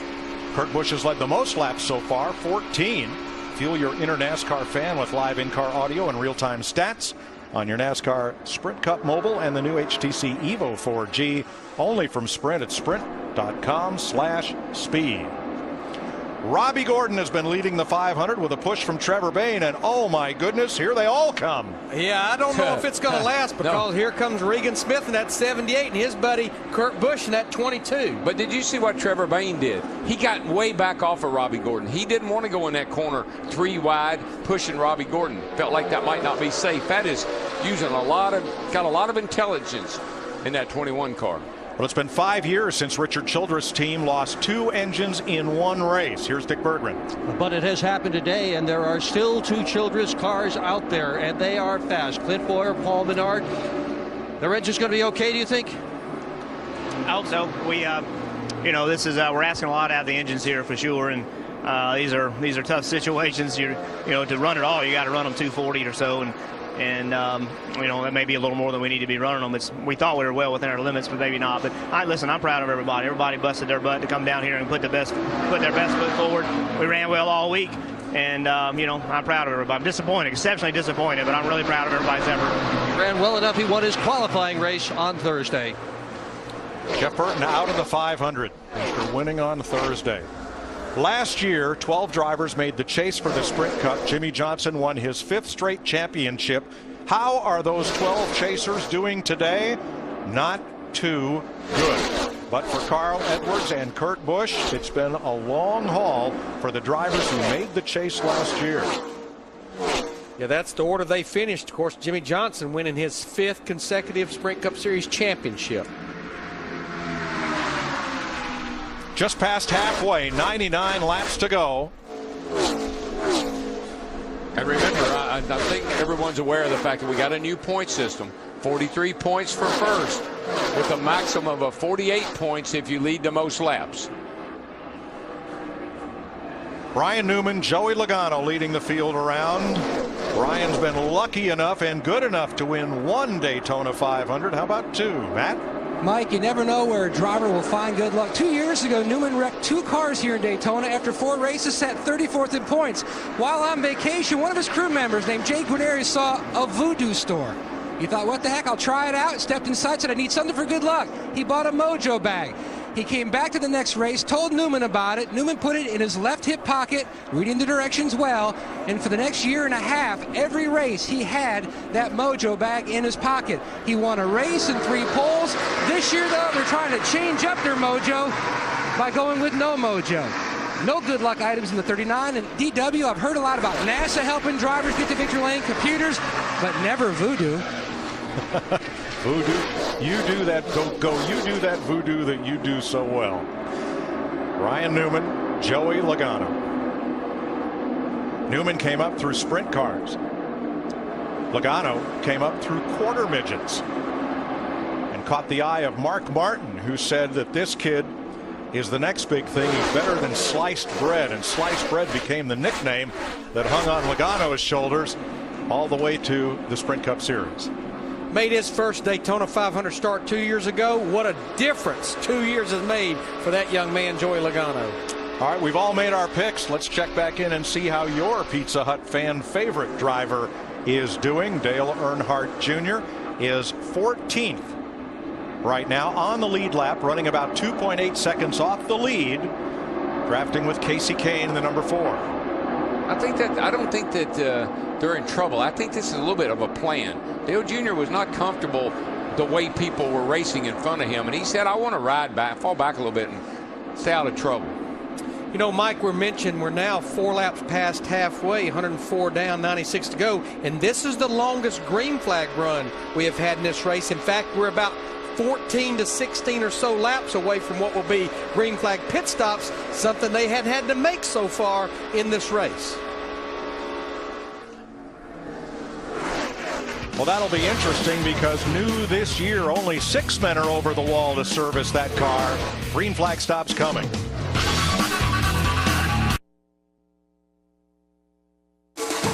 The Daytona 500 on Fox is sponsored by the new Chevy Silverado HD, Motor Trend's 2011 Truck of the Year.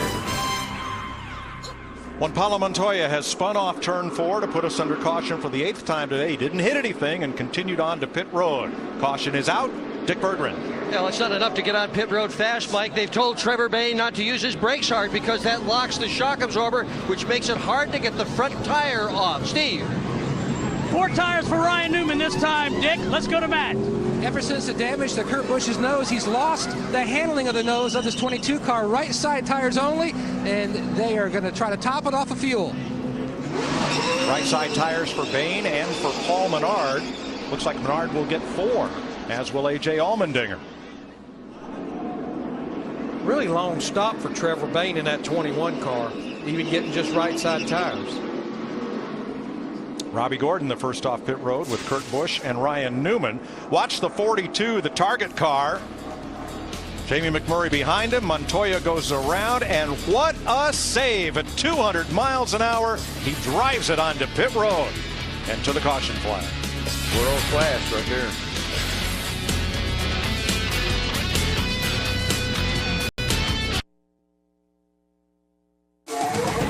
The Daytona 500 on Fox is sponsored by Coca-Cola. Open a Coke and enjoy the race. We're threatening the record for lead changes at the Daytona 500. We have had 39 so far. 60 is the mark. 18 leaders within 3 of the record set here. Moments ago, Jamie McMurray trying to win back-to-back Daytona 500s for the first time since the mid-90s when Sterling Marlin did it. Ran into Juan Pablo Montoya trying to get some air, running hot. Let's rejoin Darrell, Larry, and Mike. Steve Wallace got the free pass on this, the 8th caution flag of the day. We're back under green. Robbie Gordon made a pit stop and held on to the lead. He and Ryan Newman drafting together, trying to hang on to it. But once again, Kurt Busch and Regan Smith, an odd couple pairing because it's a Dodge and a Chevrolet, have vaulted out front. But they've been this way throughout practice. They did it all day long in the Gatorade Dual qualifying race on Thursday, and he knew he had a great partner there. Yeah, they have a lot of confidence in each other, and Regan's a good kid. He's a good player. And watch at the bottom of your screen, the 88 and the 14 have found each other. Stewart and Earnhardt Jr. were talking on the radio about linking up, hooking up, and trying to get to the front. We'll see if they can as we crank it up.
They come to the stripe. Kurt Busch, leader by a narrow margin over Martin Truex.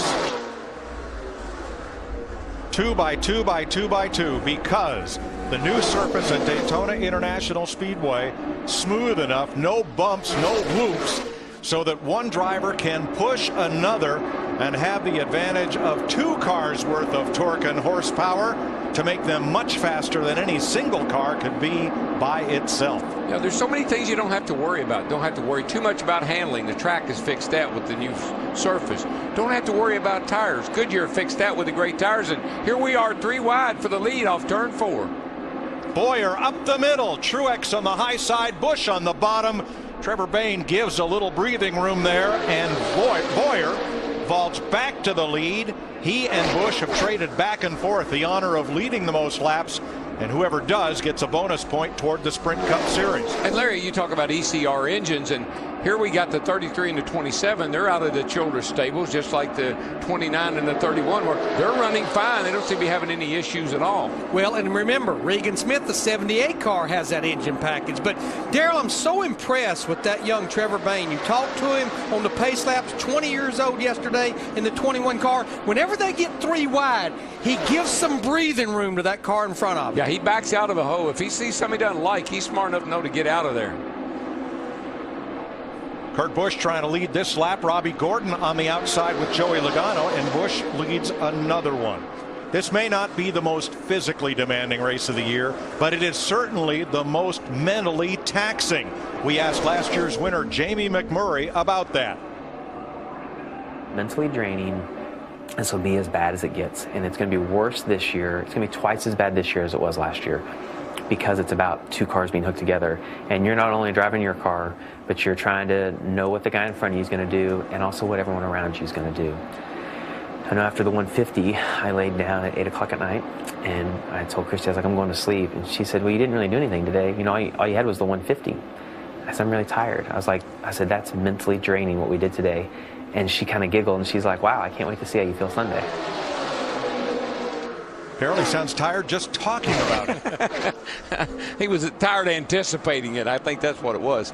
You know, we're talking about tires and tire wear. Back in the, I think it was Tiny Lund drove for the Wood Brothers. He won the Daytona 500 on 1 set of tires. 1963, the first of the Wood Brothers' 4 victories at Daytona. A.J. Foyt, Cale Yarborough, and the great David Pearson in '76 also carried a similarly painted number 21 to victory. And Trevor Bayne was pretty giddy last evening when he got to meet David Pearson for the first time. Heck, I've met Pearson 100 times, and I get kind of giddy every time I meet him, too. Such a great, great driver.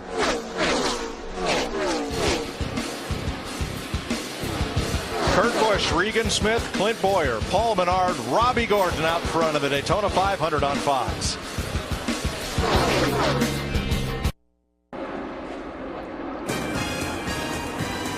Goodyear, the official tire of NASCAR. Everything we've learned making tires for one of racing's most grueling proving grounds inspires what we roll into yours. Goodyear, more driven.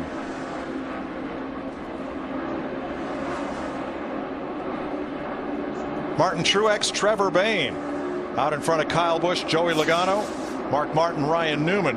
Now watch Junior and Tony Stewart. Watch what happens between them and then listen to Junior's reaction.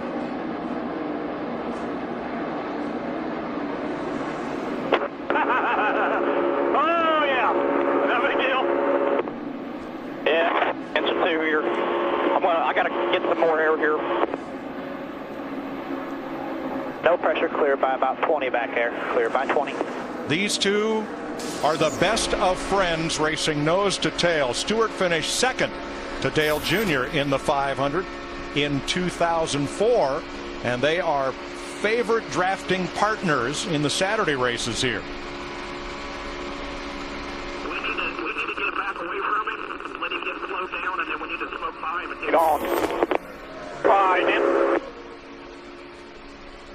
So they're just talking strategy. Get off of him, get a good run, and just go blowing by. And that's what the plan was.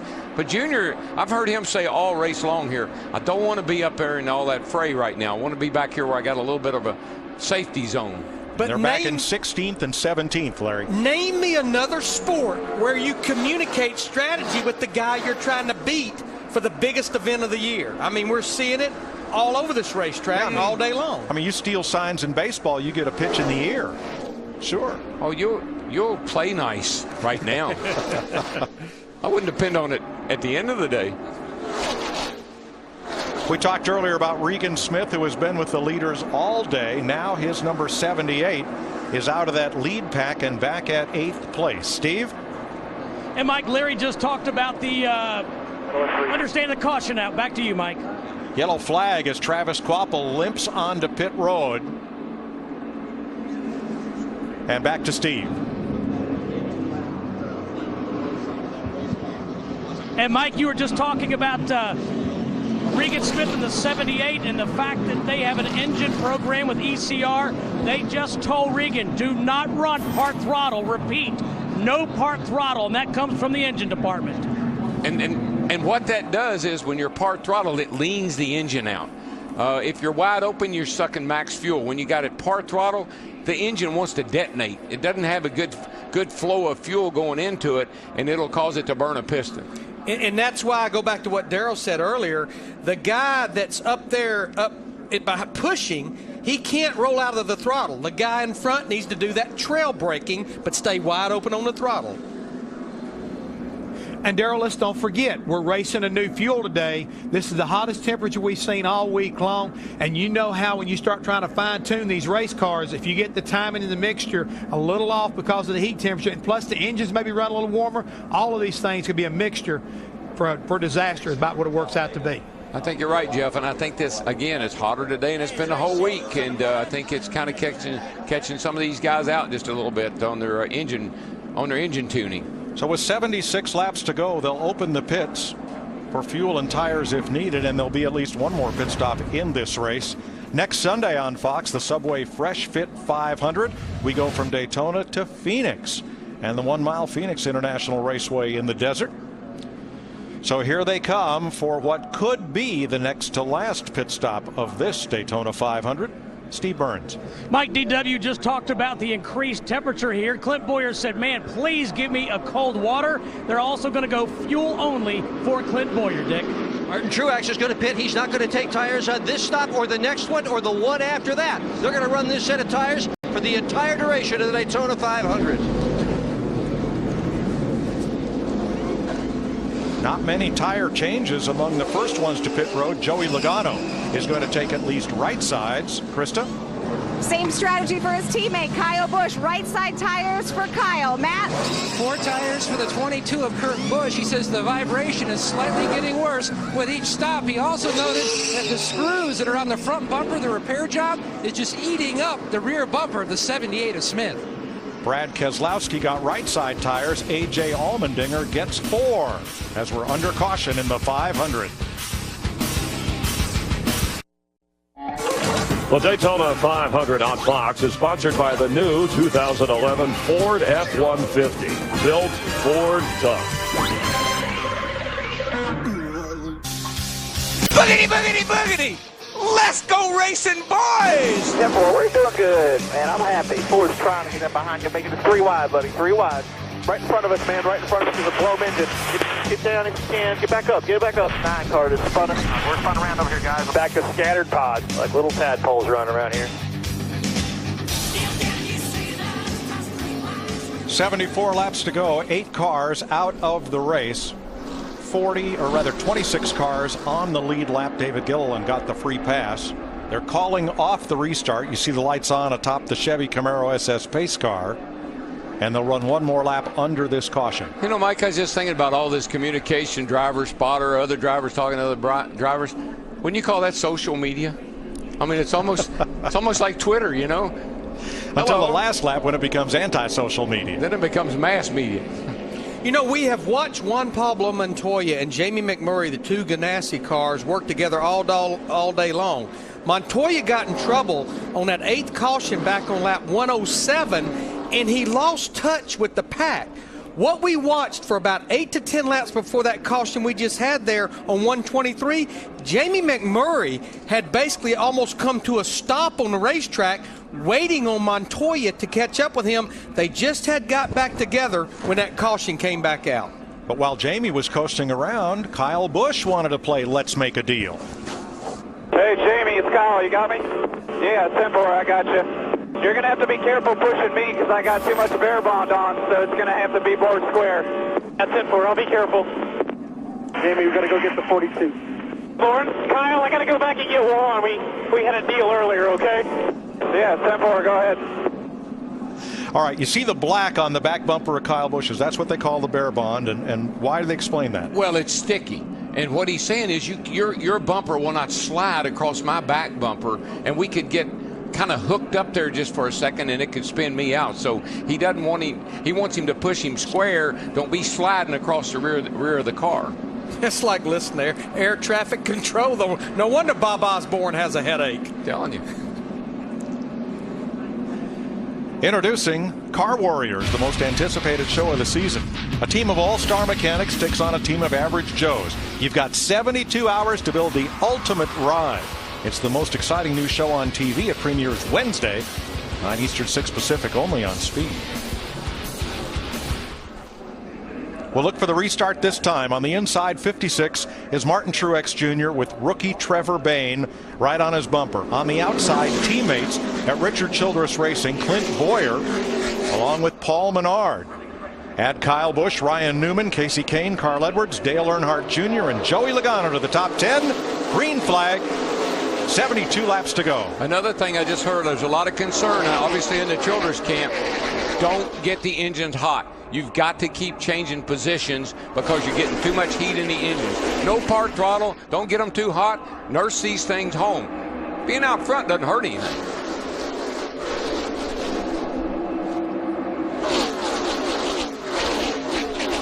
One straw that has not been afraid to stir the drink is the orange number 7 of Robbie Gordon.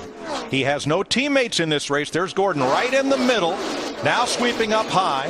His teammates are whoever he finds and whoever he latches onto. He's worked with just about everybody today. He's found his way to the front a couple of times. And he's worked with just about every manufacturer over the last several years. And now he's in a Dodge, and those Dodges have a lot of steam, look to me like. He's got a Penske engine, and right now he's getting pushed by a Penske car, Brad Keselowski, in that 2 car, the blue car. Look at these guys, man. They're getting a little crazy here. They don't want that lead pack to get away. 99 was down to Carl Edwards down the apron. 22 of Busch down on the apron. Getting a little racy, boys. Gosh, Darrell, it's 71 laps to go, not 7 laps to go. Got to get up there and get in the front. I think that's what these guys all want to do. Watch these guys coming through the trioval right here. Watch the 99 of Carl Edwards. Right behind the orange car, Robbie Gordon. Right in here. He's coming. Now he went down on the yellow line, and look, whoa! He's turned plumb sideways right there. Then he got knocked below the double yellow line. And that was his teammate, David Reagan, in this 6. Now, Sprint Cup director John Darby says putting your your tires on the yellow line is legal. The yellow lines belong to the competitors. Anything to the left of the yellow lines, that's out of bounds. Uh-oh, is that slow car? Down to the inside. Oh, Bobby Labonte. Bobby Labonte off the pace. He was running in the top 5. I just had looked at the scoring monitor. First race for JTG Doherty and Bobby Labonte. Going to ease it back to pit road.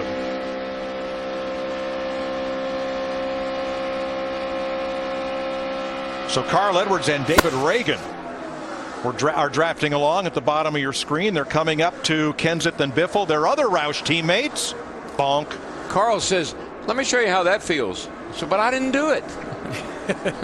Now Biffle is 16 laps down in car number 16 after being involved in the wreck at lap 30. Childress cars on the point. Truex coming and Trevor Bayne. And we're told from all that bump drafting, this left rear corner on Matt Kenseth's car may be coming loose. Kenseth is shown 1 lap down right now. Can't see anything from here, but hanging out in the breeze. Kind of what the drivers all see. Can't see anything from back here. Yeah, you see at the wheel opening, it's hanging out. Yep. And that's got to slow him down. We're riding with Greg Biffle there. Yeah, that's like a parachute hanging out there. Greg Biffle, involved in that big wreck earlier, 16 laps down in the 16 car. Well, there's some wounded warriors out there right now, I'm telling you. Golly, gee, the cars have got all kind of damage on them. You have to go all the way back to Ryan Newman in 7th place to find a driver who's won the 500. Steve? And Mike, listening to Clint Boyer talk about positioning on the racetrack, Shane Wilson, the crew chief, just asked him about his temperatures. He said, I'm absolutely fine, about 250 degrees. Well, Steve, I think Darrell pointed out, the 33 car is in great shape right now because he's the guy out there getting all that clean air through the nose of that car. But if he's at 250 leading his thing, imagine what he is if he's behind, like his teammate Paul Menard is. That's going to shoot that temp way up. Childress cars leading, strange bedfellows coming. Tony Stewart with his former teammate Kyle Busch, third and fourth. The Daytona 500 on Fox is sponsored by Budweiser. Great times are waiting. Grab some Bud. The 2009 winner of the 500, Matt Kenseth, has crashed hard in the tri-oval. He's climbed out of the car. He is okay. He was being bump drafted by Greg Biffle. You're riding with Biffle. Guy in front of Matt can't pick a lane.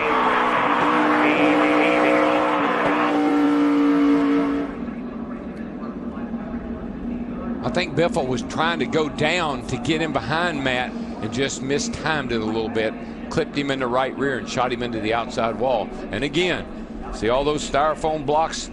That's the safer barrier. Man, that is the greatest thing since interliners and tires.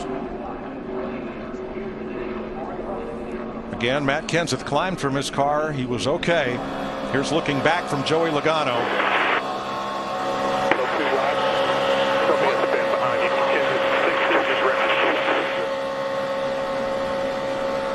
Pretty vicious hit. Here it is on our Fox Exmo cam. And did you see how close he came to taking Montoya out?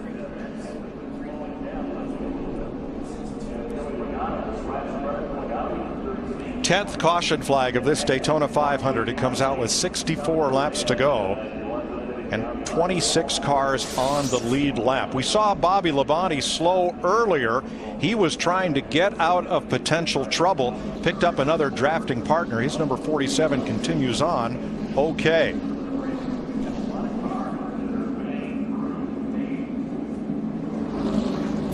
Experience the new view of Race View only at NASCAR.com. The brand new and improved Race View.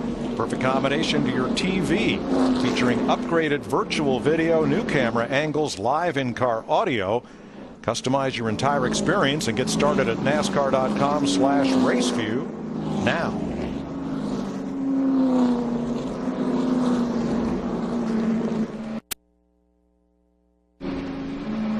Dale Earnhardt Jr., David Reagan riding around under caution.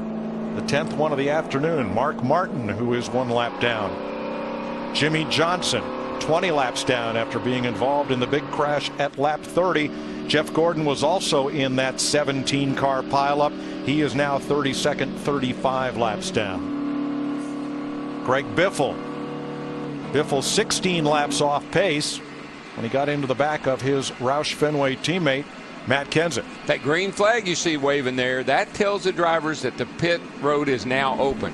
There's a red flag they wave if it's not open, but the green one lets them know, come on in. Dale Earnhardt Jr., the first to pit. He's going to bring Kurt Busch in with him, along with Allmendinger, Hamlin, Regan Smith, Carl Edwards, Casey Kane, and more. Matt? My good news for Kurt Busch fans, the vibration he's been complaining about, he said has disappeared after the last stop when they made 4-tire change, just topping him off with some Sunoco. Steve, a little bit of an audible. If no one else had come behind Dale Jr., they would have put on some tires. Instead, it's fuel only. Let's go upstairs to the hotel. Chris and Jeff. Thanks, Krista. Time for an AT&T race break, and 3 times of the Daytona 500 we've had 11 caution flags. That is the mark, and we are 1 away from that. Again, 19 leaders, 56 lead changes, and currently Clint Boyer is your leader with 63 laps to go. The big one Mike referred to moments ago, lap 29, when it was Michael Waltrip, car owner and driver, into a car driven by David Rudiman. Jimmy Johnson, Jeff Gordon involved and taken out of a chance of winning this. Lap 8, Dale Earnhardt Jr. with the Hendrick cars wrecked in the lead and a chance to win this Daytona 500. Meanwhile, the Richard Childress racing cars that were so dominant last year at restrictor plates. Kevin Harvick blows an engine. Jeff Burton has a problem with an engine. And moments ago, a lap 135 with a couple of 4 teammates. And it seems this is Biffle and Kenseth, Jeff Hammond, that just teammates, whether the cars are running hot or they're not quite in communication with who's easing up or doing what.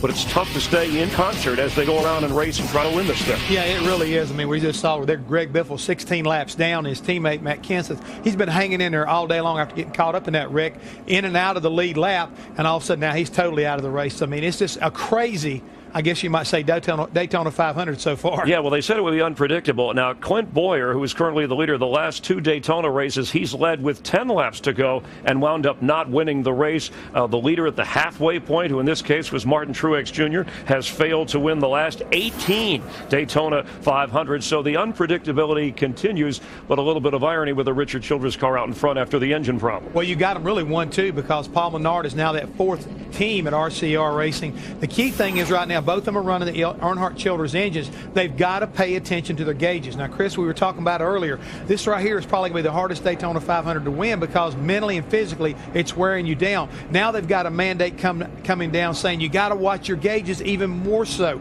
besides racing and keeping up what's in front of you. So they got a lot of wear and tear going on inside that cockpit right now as a driver. So whoever is going to be the superhero today, especially for RCR, they've got to really step up to the wheel. Yeah, you got to watch your gauges, you're working the radio, and also keep your eyes on the road, by the way, going nearly 200 miles per hour. We hope you'll be with us all season long for NASCAR coverage on Fox. It's Phoenix next Sunday. It's like a heat race. You don't have any other track like it.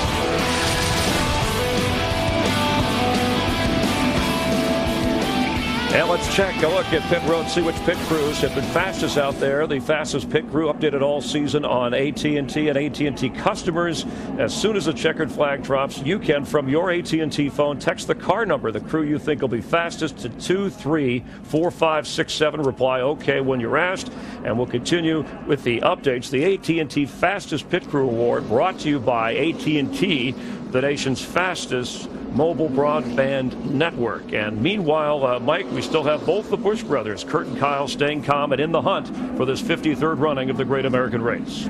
Absolutely, Chris. Add to the list of cars on the lead lap that pitted under that caution: Joey Logano, David Reagan, Dave Blaney, Bill Elliott, and Mark Martin and Bobby Labonte. The first 13 cars in the race did not pit under this caution. And good news, Matt Kenseth checked and released at the Infield Care Center. All this strain, physical strain, mental strain we've been talking about, the guy that can be the sharpest come the end of this race, get down to 20 to go, the guy that's still thinking clear, can make good moves and good decisions, could be the guy that wins this race. Brad Keselowski trying to win the 500 for Roger Penske, give Roger his second win in the 500. We listened in under this caution. You all set in there? Oh, I'm all set. I don't know who you're talking to. You. I haven't heard you. Oh, I'm just riding, man. Just enjoying the good life. Riding around with your top down? I don't know about that. I don't think anybody wants to see me without a top on. I'd almost rather see your brother. Ooh. His brother Brian raced his way into the 500 but got taken out in that lap 30 crash. But Bad Brad's having a big time. And my point about staying sharp and the guy that's the best at the very end here, you make if you get tired and you make bad decisions. You get with the wrong guy, you get in the wrong lane, you hit somebody too hard. You got to be focused and sharp here at the end of this race. I like the move Roger Penske made during the offseason, though. You know, Brad Keselowski is now driving that 2 Miller Lite car, but he's back with his crew chief that he won the Nationwide Series championship with last year, Paul Wolf. Those guys they really complement each other and have great chemistry. Steve Burns. Mike, Clint Boyer, the leader of this race, he just spoke with Tony Stewart directly in the 14, and the commentary was Boyer told Tony that he's going to run for now with his teammate Paul Menard in the 27, but expect the 33 and the 14 to hook up a little bit later in this race. Tony said, you do what you got to do right now. There's still a long way to go. Right up there in the top half dozen, Trevor Bayne trying to win a 5th 500 for the Wood brothers in that iconic looking number 21. The captain still has 2 cars in the hunt, Kurt Busch and Brad Keselowski. Happy birthday, Roger Penske. Turned 7-0 today. Getting set for the green flag. There'll be 60 laps to go in the Daytona 500. Clint Boyer jumps out in front of Paul Menard. They will try to hook up as teammates and do. They timed that out perfectly. Looked like Menard laid back just a little bit, give Boyer a chance to drop down in front of him, exactly what they wanted to do. But I got to give a call to Paul Menard. Running up front, having a great day. People, you know, he's moved around a little bit. People said, oh man, Childress fourth car. I don't know if that's going to work or not. Tried it once before. Paul Menard's making it work today. Finished 13th. Menard did in last year's 500. And here comes Trevor Bayne on the back bumper of Martin Truex, the 56 and 21, back to the front. I think you're going to see guys that are really, really serious about winning this race. I mean, everybody is, but guys are going to start putting out a little extra effort. Guys have been laying back. We haven't talked about it much. Like that 88 car, look for them to try to find their way in the front now that it's getting down near the end of the day. And he's found a new dance partner, Jamie McMurray, in that one car. Jamie, he can't get hooked up with his teammate Montoya as he was so much of the first part of the race. I think Montoya's car is not handling very good. I don't think he likes Jamie behind him, and I think that's had an effect on their relationship. But Darrell, how about this rookie from Knoxville, Tennessee, just turned 20 yesterday. The rookie is having a great ride here in second place. You know what? And every time I've talked to him, we had him on the show yesterday afternoon. You heard him this morning before the race started. Very confident, very calm, got a great head on his shoulders. Truex will bring him off the corner. Here is Dick Bergman. Matt Kenseth, trouble on the racetrack. And it is Montoya crashing along with Greg Biffle. And again, Montoya makes a great save to come down pit road as the caution flag flies for the 11th time today as they slow down to pace car speed. Let's get back to Dick Berggren, who is with the driver taken out in the last incident. Yeah, and you and the Biff are the best of friends. What happened between you two guys? Oh, it wasn't his fault at all. It's my fault for using bad judgment. So our car was pretty beat up, and Mark got the wave around that time, and there was two of us a lap down, both trying to get the lucky dog, and he had a moment trying to race up through there. And I've never been in traffic with all the damage from the first incident, and I couldn't control my car very good, and I was trying to work my way to the back, and we were kind of going up through the middle and had some slow cars, and Logano tried to block, and when he did, I had to slow up, and at the same time, Greg just couldn't slow up in time. So it's just should use better judgment, roll around the back, and take what we could get. A lot of action in this year's Daytona 500.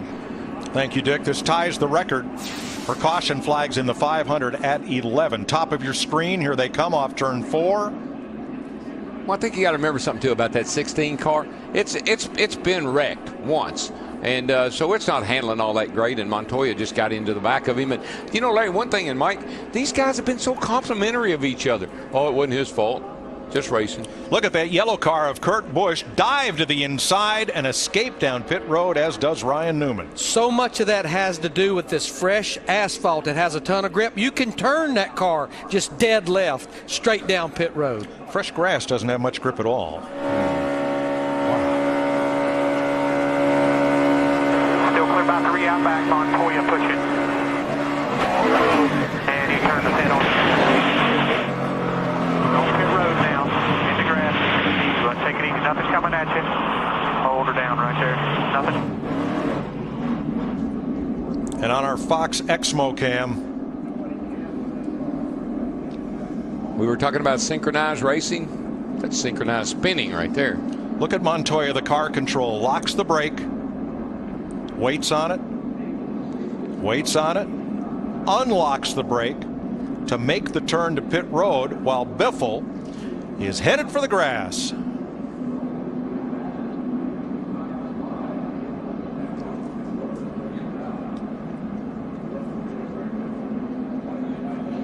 Like a snow plow going through there. Yeah. That nose is tough, though. Look at it. It's eating that grass up, but it's not affecting that nose other than from the wreck. But the part's still there. It's not even moving. We've seen that on a number of occasions. Kind of a tough day for half of the Roush Fenway camp. The last caution was for his teammate, Matt Kenseth, in the 17. Let's open pit road once more. It's still too soon to get them to the finish on this pit stop. What's going to happen, Steve? What's going to happen in the 33 is they're going to change 4 tires, Mike, and this will be the last time they take tires in this race. So that's what the strategy is for Clint Boyer. Not everybody stops. Truex, Trevor Bayne, Dale Jr. stay out. So do Logano and Busch and Kurt Busch. But those are all drivers that was just in on pit road about 5 laps ago, Krista. That's right, and McMurray's so concerned with his teammate. The first thing he said was, Montoya okay, how's his car? They said, he is fine, come in for your 4 tires. Matt? 14 for Paul Menard in 4 years. Impressive run today. He just stalled the car, refires, and he's away. They didn't pit the previous time, and it was gas only before that, so he should be good to go.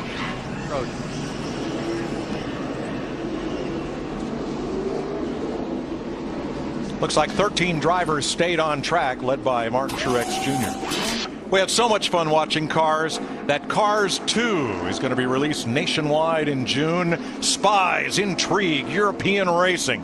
Will Darrell Cartrip be back? I think so. I think he will. You had a lot of fun doing that. I'm jealous. It's the most fun you can have.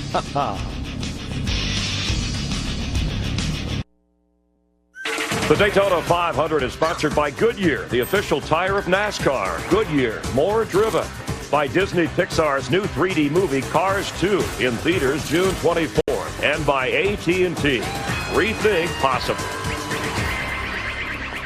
Ready to go green, and the hardest working man in Daytona is that bright green car in the outside lane, Mark Martin. He was in the lap 30 crash, and at one point he was 3 laps down. He's gotten a couple of the free passes. He's back on the lead lap. He's up there in 8th place. It's his 27th try to win the 500. Can he make it? Yeah, and guess what his motivation is? He's never won it before. Green flag. 54 laps to go. And still 27 cars on the lead lap. Boy, Dale Jr., he just forced Trevor Bayne up off the bottom there and said, I'm coming through, dude. You're going to have to move out my way. And for a minute, he didn't have a dance partner, and then those 2 Gibbs cars, Kyle Busch in the 18, Joey Logano on the 20, jumped right down behind him. But the 21, I mean, he has fallen like a rock because of that. He lost his momentum. He's in the middle back there behind Martin Truex right there. Plenty of time. And Larry, one more pit stop? Yeah, whether you stop that time or not, still one more stop. So this, do you feel it? Do you feel it? The intensity is starting to really ramp up. 3 wide, about 8 deep. Here they come. Mike, you just talked about him. Mark Martin in that 5 car pushing Kurt Busch to the lead. He was in that big wreck that we had back on lap 29. And how about Kyle Busch in the 18? He was our first caution back on lap 4, spun out in front of half the field. Man, there's some nervous cars back in there, Larry. I see a lot of cars shaking around, moving, getting loose, getting in the corner. Woo! Everybody positioning and trying to find a drafting partner. Now that's a pair. That would be a good pair right there. Dale Earnhardt Jr. with Regan Smith. 78. Like that little combination. We got 2 of the Roush Fenway cars that's left in the race. David Reagan in the 6, Carl Edwards in the 99, starting to line up there on the bottom of the racetrack. 58 lead changes in this Daytona 500, 2 shy of the record. As Dale Earnhardt Jr. brings them across with Regan Smith. Kyle Busch and Joey Logano, teammates. Regan Smith has been a player ever since we got here. He has been at the front of the pack, setting in a winning spot a couple of times. Good shape right now. Hooked up to the back of that 88 car, Dale Jr.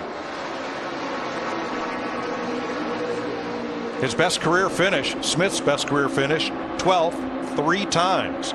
Now, he was the first to cross the line in 2008 at Talladega, but was judged to have passed below the yellow line, and the win was taken away. Tony Stewart went to victory lane. You know, a couple of drivers that raced against each other a lot in sprint cars. They're starting to team up there. Casey Kane in the 4, Tony Stewart in the 14. Over the next, I don't know, 15 laps or so, you'll find out who's got what. These guys been riding around a little bit, maybe saving a little bit, making a charge. Look at the closing rate. Look how fast the cars pushing each other went past Logano and Busch when they were not pushing each other. But what I'm seeing, DW, is now people are starting to find different partners than what they worked with most of the race. Yes, sir. It looks that way, Larry, especially these front 2 here. And then there's a Brad Keselowski in there, and he's got Boyer right behind him, and whoa, that's a little edgy getting into turn 3 right there. Mark in the middle in the green car, Mark Martin. Working with Kurt Busch, the 22. And out front, Earnhardt and Smith continue to try to run away from the field. I don't think they can get away, but man, they sure do have a big lead. Biggest lead we've seen in quite some time. Greg Biffle checked and released from the infield care center after bringing out the caution at lap 142. Mike, you talked about the lead changes. We still have roughly 25% of this race to go.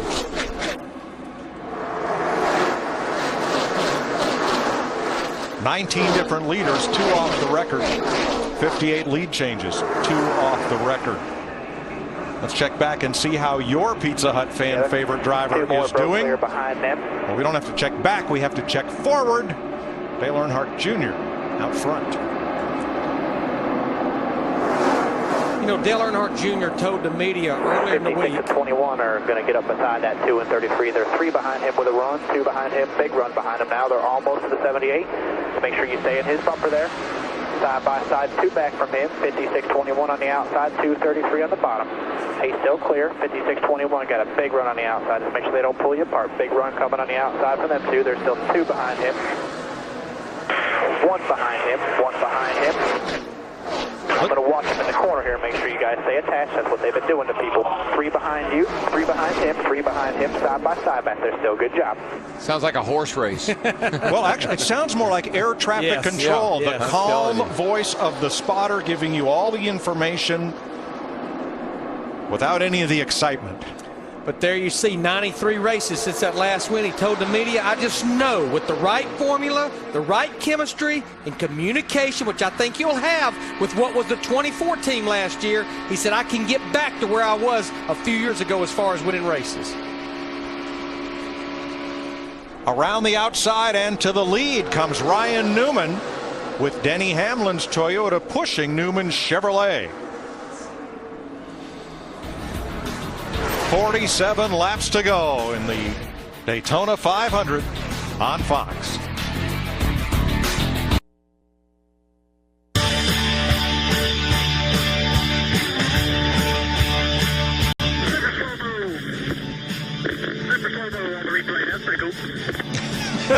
He watches NASCAR on Fox. Yeah, on the caution flag, Dale Jr. could look over and see the replay on the big video screen. I wouldn't be so sure he doesn't have a TV in that car. He might. Wonder if he has a view of Digger. Get back in there. Ryan Newman, Denny Hamlin were out front last time by. Regan Smith, Dale Earnhardt Jr., Martin Truex.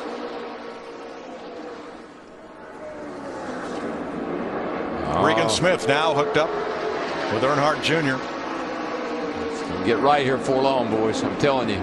3 Chevys and a Toyota out front. The 2007 winner, Kevin Harvick, has tweeted that he is back home after falling out of the race with a blown engine. 42nd place. Harvick says, sounds like a wild race. What it is, I don't see nothing. 38 car hit the wall. Kevin, it is a wild race, and into the wall for the 3rd time today. Travis Kvapil, caution waves for the 12th time. Mike, what this caution does, you got to make sure you get that car full of fuel. This puts you right there where you can get to the end, but just remember, you always have the chance of green-white checkers. Oh, I'd almost guarantee that. Probably the first time Kvapil hit the wall did enough damage to cause the second 2 times, and been a tough day for Front Row Motorsports, as it has been for several teams today. Hendrick Motorsports, 3 of their 4 cars taken out early. Richard Childress Racing, 2 engine failures. Roush Racing, 2 cars out in 2 consecutive accidents, and Michael Waltrip Racing, 2 cars out in the same wreck. Jimmy Johnson continues 20 laps down. Jeff Gordon 35 laps off pace, but trying to pile up as many points as possible. Under the new system, each position gained is 1 point. And when we get down to crunch time at Richmond to decide which 12 cars get in the chase, that could be pivotal.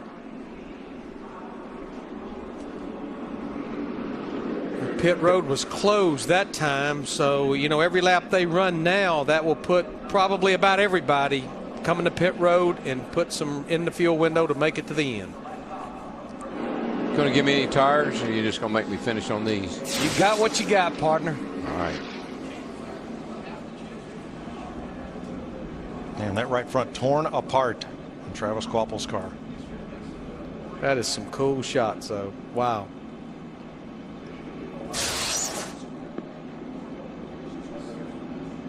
Huge crowd on hand here for the Daytona 500. Here is Ryan Newman getting ready, as pit road will be open this time. Somewhere up there is Jack Hagee. He's 84 years old, and Daytona Records found that he was the one person to have bought a ticket and attended every Daytona 500.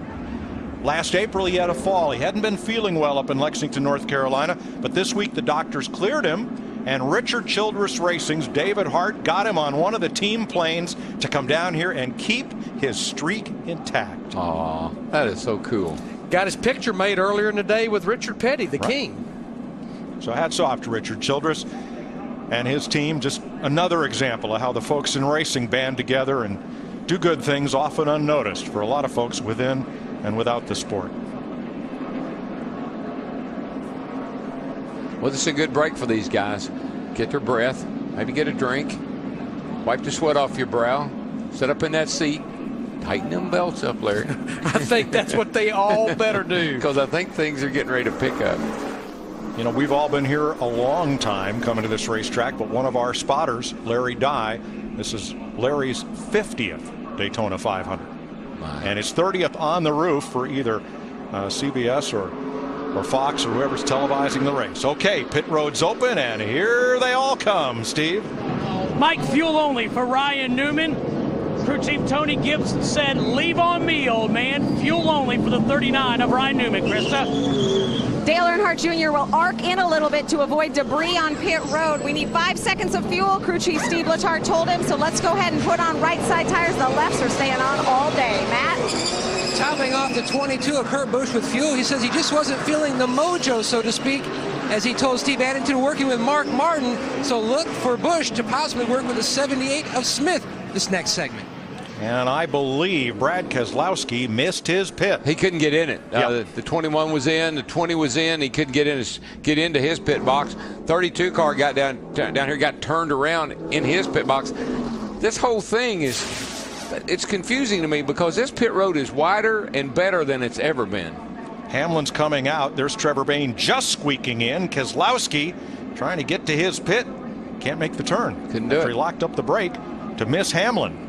Yeah, when you've got 27 cars on the lead lap and they're only stopping for about 3 or 4 seconds, it makes it hard to get in. Dick Berggren, how about our 20-year-old, though? Yeah, how about that? Trevor Bayne had his 20th birthday yesterday, and 6 drivers have won their very first NASCAR Sprint Cup race here in the Daytona 500. This kid has run well enough today. He could well win again on his pit stop. It was fuel only. They were really focused on getting the tank full so he could go to the end and not need another pit stop. Dick, only one driver in history has won his first start in the Daytona 500. Lee Petty won the first Daytona 500, so that had to be his first start you had in the my race. wheel spinning. Yeah. Like Jeopardy or something. 40 laps to go in the Great American Race. The Daytona 500 is sponsored by the new Chevy Silverado HD Motor Trends 2011 Truck of the Year. By Subway. Subway keeps Carl Edwards running all day. Subway, the official training restaurant of Carl Edwards. And by Sprint, proud sponsor of the NASCAR Sprint Cup Series.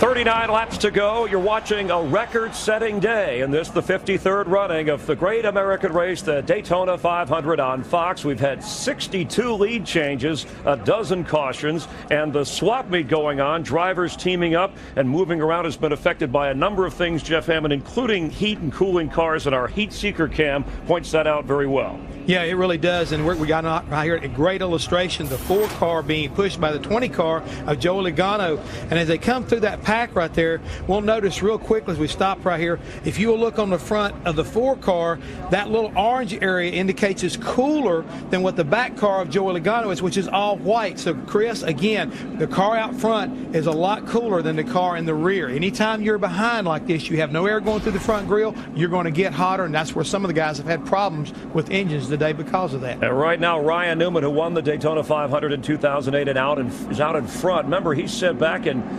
2009 at Talladega, his neck got out of whack, but in the Daytona 500 wreck the following time, he said it went back into place. He's crashed 4 out of the last 5 restrictor plate races, but trying to hang on here. And Denny Hamlin right behind him. And Mike, during the pre-race show, Darrell Waltrip talked about Hamlin needing some mental toughness to try and win a big race like this one.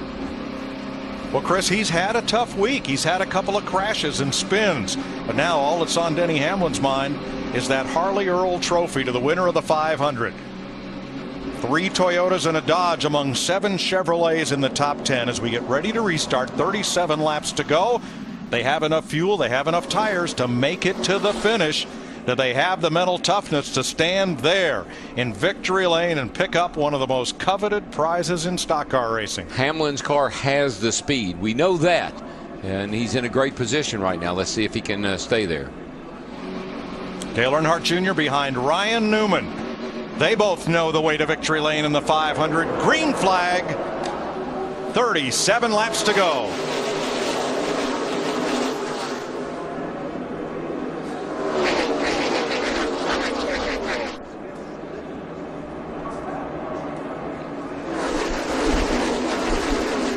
You know, Darrell, you talked about that caution, letting them catch their breath. I've got to believe and getting reports there was a lot of deal making going on during those caution laps as well. Oh, yeah, that was a great time to set something up because you had time to talk about it and think about it. So, yeah, there's people that are saying, will you run with me? Well, I don't know. I haven't run with you all day. But now is when you got to go, I'm telling you. McMurray up the middle with Mark Martin. Mark in tow. That left Regan Smith in the 78 out to dry. Mark's one of those kind of guys you don't know what he's got until you come down the end of the race, and then you kind of find out by surprise. 36 laps to go. Let's crank it up.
Out in front with Ryan Newman, and parts of this race are beginning to look more and more like a middle school dance all the time.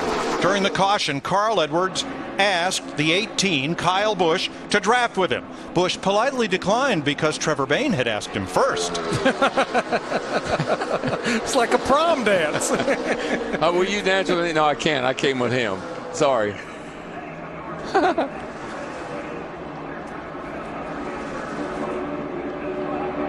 Well, it takes 2 to tango. We know that. Now let's take an inside look and listen at what's happening now in the NASCAR Sprint Cup Series. Brought to you by Sprint and HTC Evo 4G. Carl Edwards and Trevor Bayne.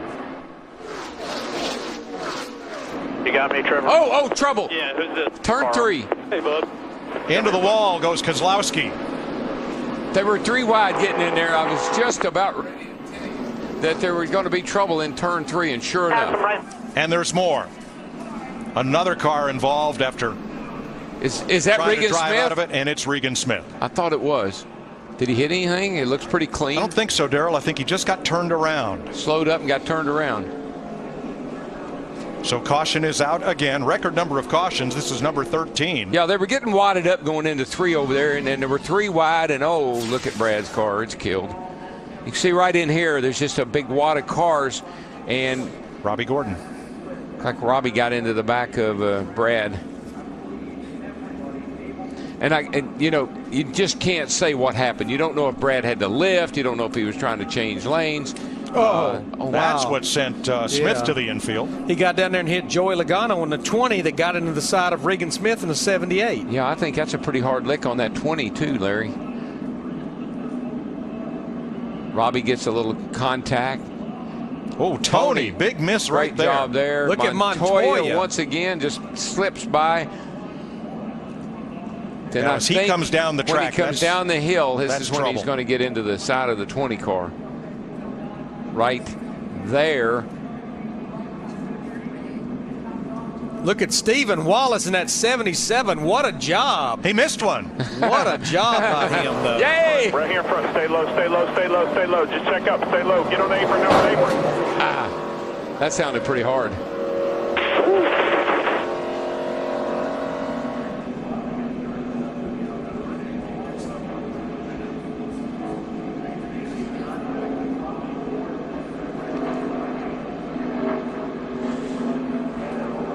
Tony Stewart had a split second. Not even time to decide, just time to react, and he missed it. Digger didn't. We're under caution in Daytona. Let's go back to the last caution period where Sprint and HTC Evo 4G listened in on Carl Edwards and Trevor Bayne. You got me, Trevor? Yeah, who's this? Carl. Hey, bud. You want me to push you? Better as a pusher. I'd rather just get lined up. This thing is so fast it leaves everybody that's behind me. But if you want to, we can do it, and then either way, man. No, that's fine. Push that 6 then. I'll figure something else out. I like that. Make sure to log on to sprint.com/speed next week, starting on race day, just after midnight Eastern Time, to vote for which driver you'd like to go in car with during the race. Fuel your inner NASCAR fan with live in-car audio and real-time stats available on NASCAR Sprint Cup Mobile and the new HTC Evo 4G, only from Sprint at sprint.com/speed. I told you Trevor Bayne was a really nice kid. That was a very polite line right there. Goodyear, official tire of NASCAR. Everything we've learned making tires for one of racing's most grueling proving grounds inspires what we roll into yours. Goodyear, more driven, providing today's aerial coverage as you look at this huge crowd at Daytona, wondering what will happen 30 laps from now as we go back to green.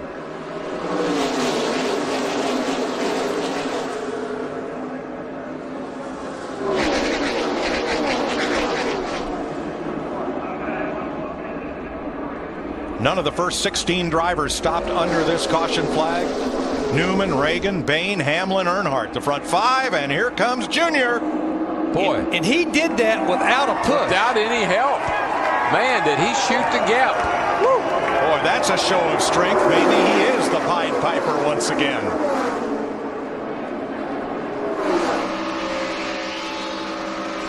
Take the lead, though. It's kind of like the NFL.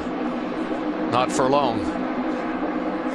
Boy, he backed up a bunch getting off into turn 3 and got back to the rear bumper. Jamie McMurray, look at him, though, 3 and 4 wide coming into the tri-oval. Now, there was a big scrum going into 3. Boyer wisely backed out of it, and now they freight train Junior on both sides.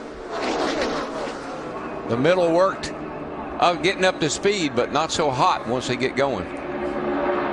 Oh, Kyle Busch. He hangs on to it. Oh, my gosh. He was a goner, man. Darrell, it's almost like it's hard to push Kyle Busch in the 18. I don't know if he just keeps moving the steering wheel or what. I just don't think his car's handling all that great. Look at the back bumper, and remember what he said. All that bear bond, when somebody gets against that bumper, it doesn't slide across it, it sticks, and it sends him sideways. That's exactly what's going on, Mike. There's just there's something wrong with his car when it comes to somebody pushing him, and that could very well be it.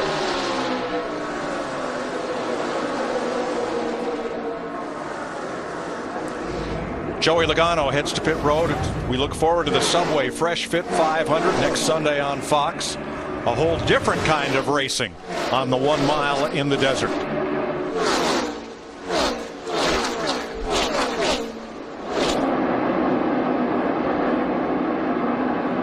Tony Stewart at 4th place behind Menard. Heart's about ready to jump out. That's in for just save a little fuel and cool your heart rate down a little bit, take a drink of water.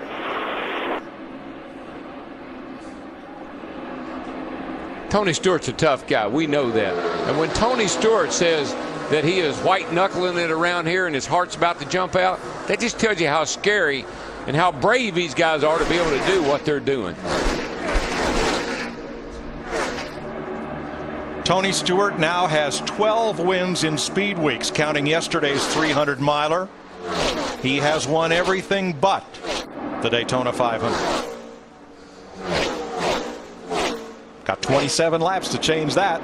And here comes everybody's best friend, Regan Smith, once again. Yeah, poor hooked Regan. up with Kurt Busch. He was just spun out down here just a few minutes ago, and here he is fighting his way back. That car is bad fast. You heard the strategy, though, before we went back racing. David Reagan in the 6 car hooked up with teammate Trevor Bayne in the 21. Kyle Busch trying to give Clint Boyer an assist. But look at Kyle's car, even following somebody. It's kind of moving all over the place. Look at his hands in there. I mean, that is anybody else would get it. Look at that. He let go of the steering wheel to catch it. Kept him from wrecking. But, Mike, I think to follow up, it's like, you know, everyone else's rear bumper is pretty solid. I think with all the damage there, his just moves a lot, and it gets him squirrely. And that stuff on the back bumper is like Velcro when Clint Boyer got up against him. You see how much of it rubbed off on Boyer's bumper. Not good. Dale Earnhardt Jr. in the 88, he has found a new friend, Dave Blaney, in that 36 car sitting up there inside the top 10. In fact, we're riding with Dale Earnhardt Jr. now in the 88. Blaney's about to cost his sponsor a lot of money. You saw that on the taillight panel. If he finishes top 10, the kids eat free. He's up to 7th. And we've got a new leader, David Reagan. 2nd generation driver from Unadilla, Georgia, is out in front with Trevor Bayne. Pushing. Here come Busch and Smith again. It's like David Reagan and Trevor Bayne have decided they can go pretty good here. It's good logistics for the 6 car. I think any driver can go fast with Trevor Bayne pushing him the way it's panned out down Well, you heard him tell Carl that. And the 36 Blaney, the slowest speed car to make it into the 500. And he's got Dale Earnhardt Jr. as his wingman. Boy, you can just see these guys, even when the car's not driving good, handling good, they're going to stay in there no matter what, because you can't back off now. Not now. Less than 25 to go. 3 wide off of turn 2. Busch has found his calling. It's to be the pusher, this time for Clint Boyer. Look at Ryan Newman in that 39 car. He's going to run out of real estate getting pushed by Hamlin in the 11. Now, that was good communication because 11 could have wrecked him right there, but they worked together very well. Junior looking for a new partner, or does he just make the switch there with Blaney and move up front? 56. Truex and Tony Stewart almost got spun. The road, you have to start slowing down at the end. Start slowing down at the end. Now Truex will not be penalized because he arrests his speed coming down pit road. NASCAR will not penalize him for taking that evasive action. He had that same experience in practice with Dale Jr. They spun off of that corner and wasn't so lucky. Watch the right side of your screen, and the Napa car just gets turned off the bumper of Labonte. Thought he had it saved and was going to be able to get back up in the track, but he was afraid to try it. He'll be a straightaway or more behind, but he's still on the lead lap. But yeah, he'll be losing probably about 15 to 20 miles per hour per lap to that pack up there. Clint Boyer and Kyle Busch, a Chevy and a Toyota, lead the Daytona 500.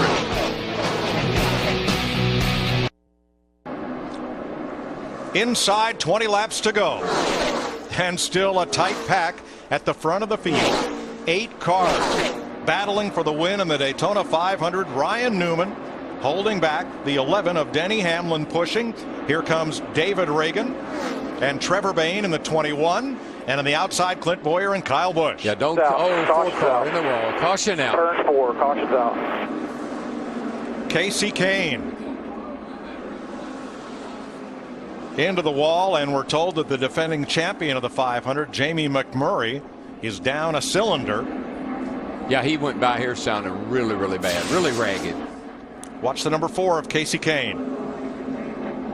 It's like Carl Edwards knew something was wrong. He got off Kane, and Kane went up and into the wall. Looked like Kane had a tire go down. He just kind of eased up the hill there and smacked the wall. Yep, right front.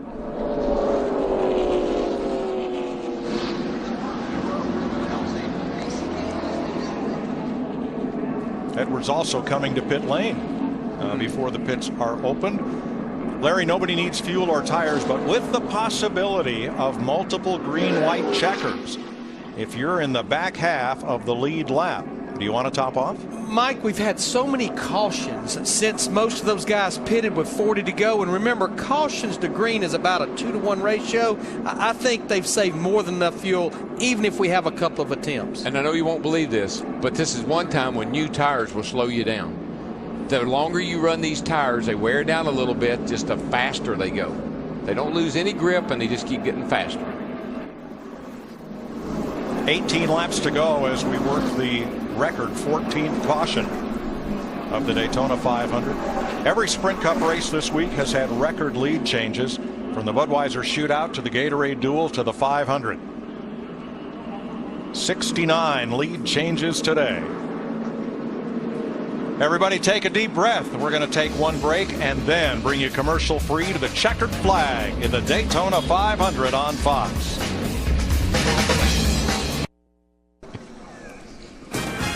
Fox Fantasy Auto Racing's back at foxsports.com. Pick 5 racing stars to compete each week of the season.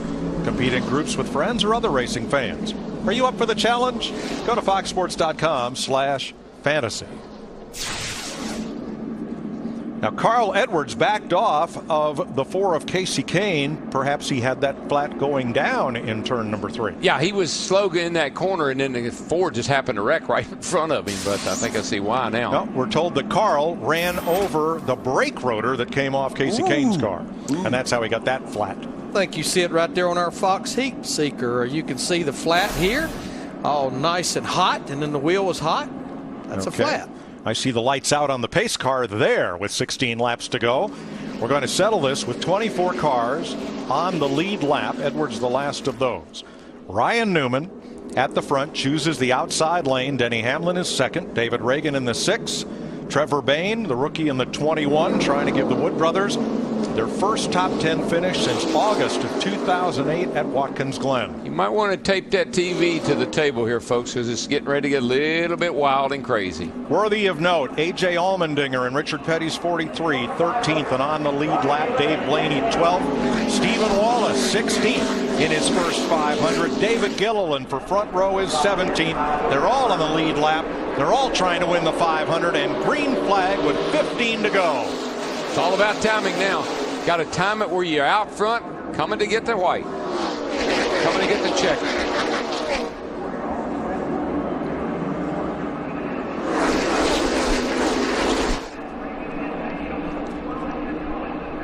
What I mean by that is you want to find a tango, you want to find a partner, you kind of lay back, and make that big speed on the last lap, go by everybody and win the sucker. Newman with the 11 of Hamlin, last year's series runner-up. And here's Newman's boss, Tony Stewart, co-owner of Stewart Haas Racing, with Dale Earnhardt Jr. in the 88. That's 2 drivers that have been dance partners for a long time, a number of years, Stewart and Earnhardt Jr. I think there's magic right there in Stewart and Earnhardt if they got the speed. Kurt Busch with Regan Smith. They have worked together so well all through the speed weeks. We have a little bit of Kurt Busch audio for you.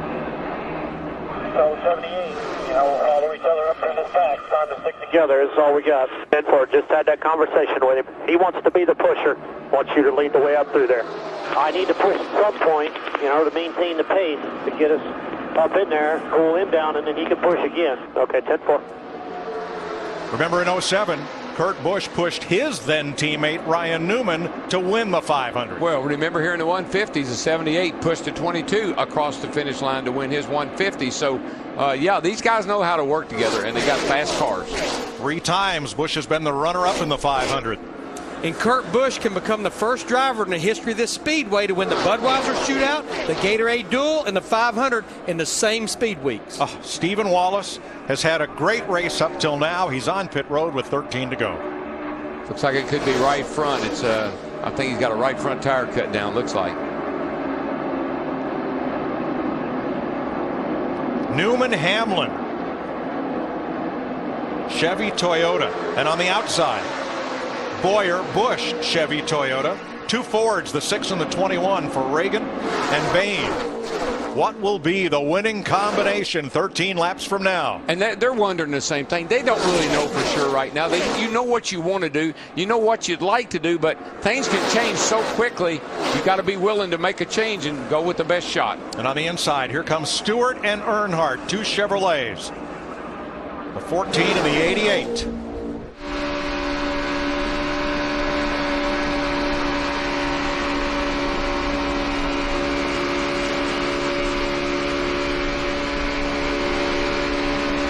Listen to that engine. That thing is singing at 9,000 RPM around here at 200 plus miles an hour. Darrell, it looks like what right now, Ryan Newman in the 39, Hamlin in 11, coming to 11 to go. That yellow line, they're not going to move off of it. They're going to stay right at the bottom of this racetrack. And all 3 of our Pizza Hut picks are up there in the top half dozen. And we've seen it, and I've heard it from everybody that's been leading on the last lap coming to the checkered. I felt like a sitting duck. The question is, can you get that duck lined up? Last Saturday, a week ago Saturday night, Ryan Newman was in that position in the Budweiser Shootout. He was out front. He did not win it. Hamlin went under him, but below the yellow line. Kurt Busch went around the outside and got the win. I think what's going to affect the outcome of this race is going to be who can stay behind who the longest. Do they have to step out? Like you see Dale Jr. right there. He's trying to get some air to the radiator. You're probably going to burn it down right here. If it starts blowing water out, you're just going to have to let it blow water out. This is for all the marbles right here. I'd say with 10 to go, just block that water temperature gauge Don't even out. look. Forget the gauges. Run it till it blows. A record-setting Daytona 500 in a number of categories. And I don't think we've seen the last lead change. 69 so far. 9 times the 500 has been decided by a last lap pass. And you know, normally a driver would be saying, leave me alone. Don't talk to me anymore. I got to concentrate. You can't do that here today. That spotter has got to stay in your ear. Clint Boyer to 33, Kyle Busch in 18. They keep trying to look to the outside. They keep testing the waters out there. Now with 10 laps to go, look at the red car, Stewart. Have he and Earnhardt drifted back, or are the front 4 moving away from them? Well, I think they're trying to figure out the timing. That's what I was saying about having a head of steam coming to get the checkered flag. If you can time it right, blow by those guys, you got a chance of winning this thing. In front of him. 2 back from you, no pressure in front of him. 2 back from you, lane higher. 2 back from you, lane higher. 5 in front of him. 14 and 88 spotters. I think the element of surprise, you know, that where did they come from? And I think that's what the spotters are really going to have to be watching here and telling their drivers.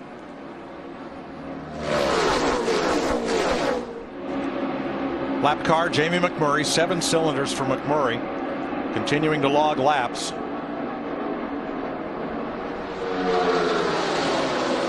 Eight laps to go. Plus, one thing we haven't seen, very little blocking. But at the end of this race, to win the Daytona 500, you're probably going to see some blocking. You better believe it. 8 cars packed together once again.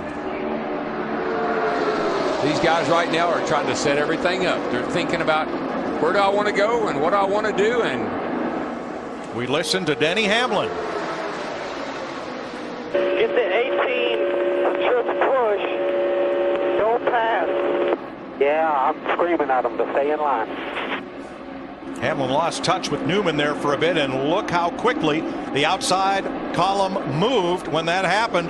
Boyer and Busch to the front. And look at Smith in the 78, Kurt Busch in the 22. A lap ago, they had almost lost touch with that top 8. They're on the high side. That's because they were making the exchange, which put Smith in front of Busch, the 78-22. And now Stewart and Earnhardt have fallen back to 7th and 8th. I think it's going to really come down to, are these things going to start blowing water out of them? Because they're going to get hot if you don't make the exchange. Now it's a 10-car jam session, Matt. Mike, Kurt Busch, he back-timed how many laps were left 3 laps ago. He told his spotter, Chris Osborne, we've got to make the exchange now. And then you saw them fade to the back, now working their way back to the front. Oh, Stewart and Busch made a little contact there as Stewart and Earnhardt had a head of steam and almost ran out of racetrack. And that cost him a little bit of ground because he had to jump out of the throttle, Tony Stewart did. It really hurt. And here comes everybody. But how about these 2 new players there? Bobby Labonte in the 47, Robbie Gordon in the 7. They're in the middle of this pack. This is anybody's race right at this point. And now there are 12. 6 pairs of cars, one of whom in 5.5 laps is going to win the Daytona 500. Here comes Trevor Bayne. He and David Reagan are hooked up coming around the bottom. I like the bottom. And Darrell, I don't see how they can do any more swapping. You better stay where you're at till you get to turn 4 coming to the checker. Yep.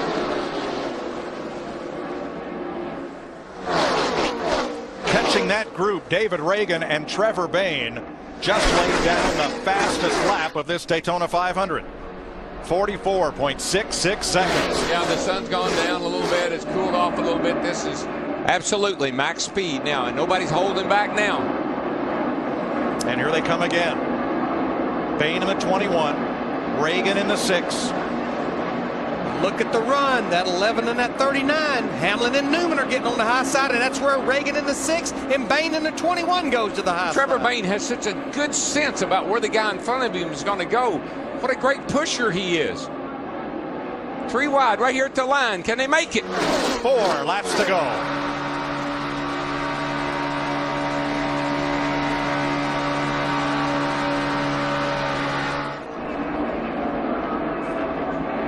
The 33 of Boyer, the 18 of Kyle Busch, they're blocked. They can't go anywhere right now because they're 3 wide in front of them. 6 times a driver has scored his first sprint. Oh! Smith gets turned in front of Boyer and Newman and Hamlin. Keep coming. Caution's out now. Wait them off.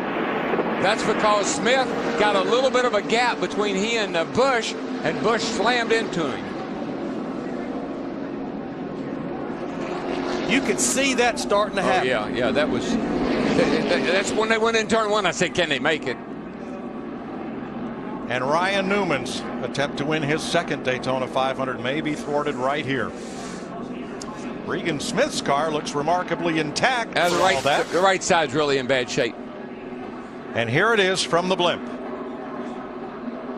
Watch the bottom of your screen, 78-22. Watch this gap that the 78 gets off the corner here now. Now, Kurt Busch says he's getting a push from Tony. He slams into, he didn't get hooked up smooth. He slammed into the back of the 78, and that just turned him into the outside wall.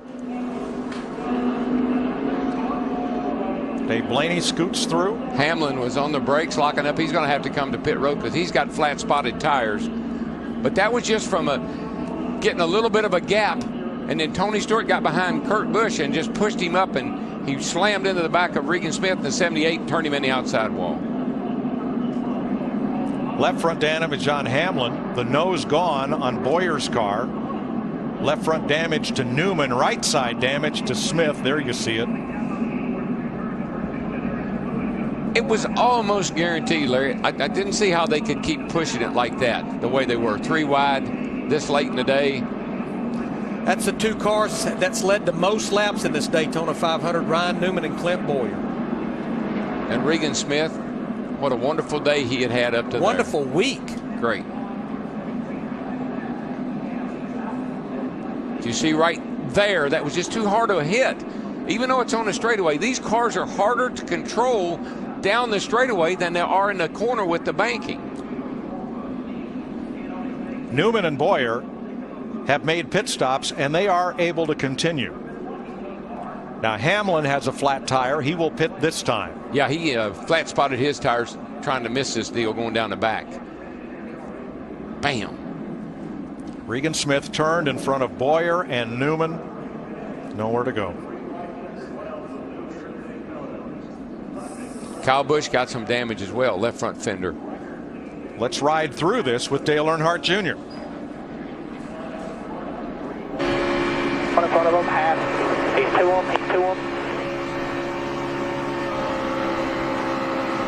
Hey, come on low, come on low, come on low, come on, come on, come on. Great job, man. Great. And there's what happened to Denny Hamlin's left front.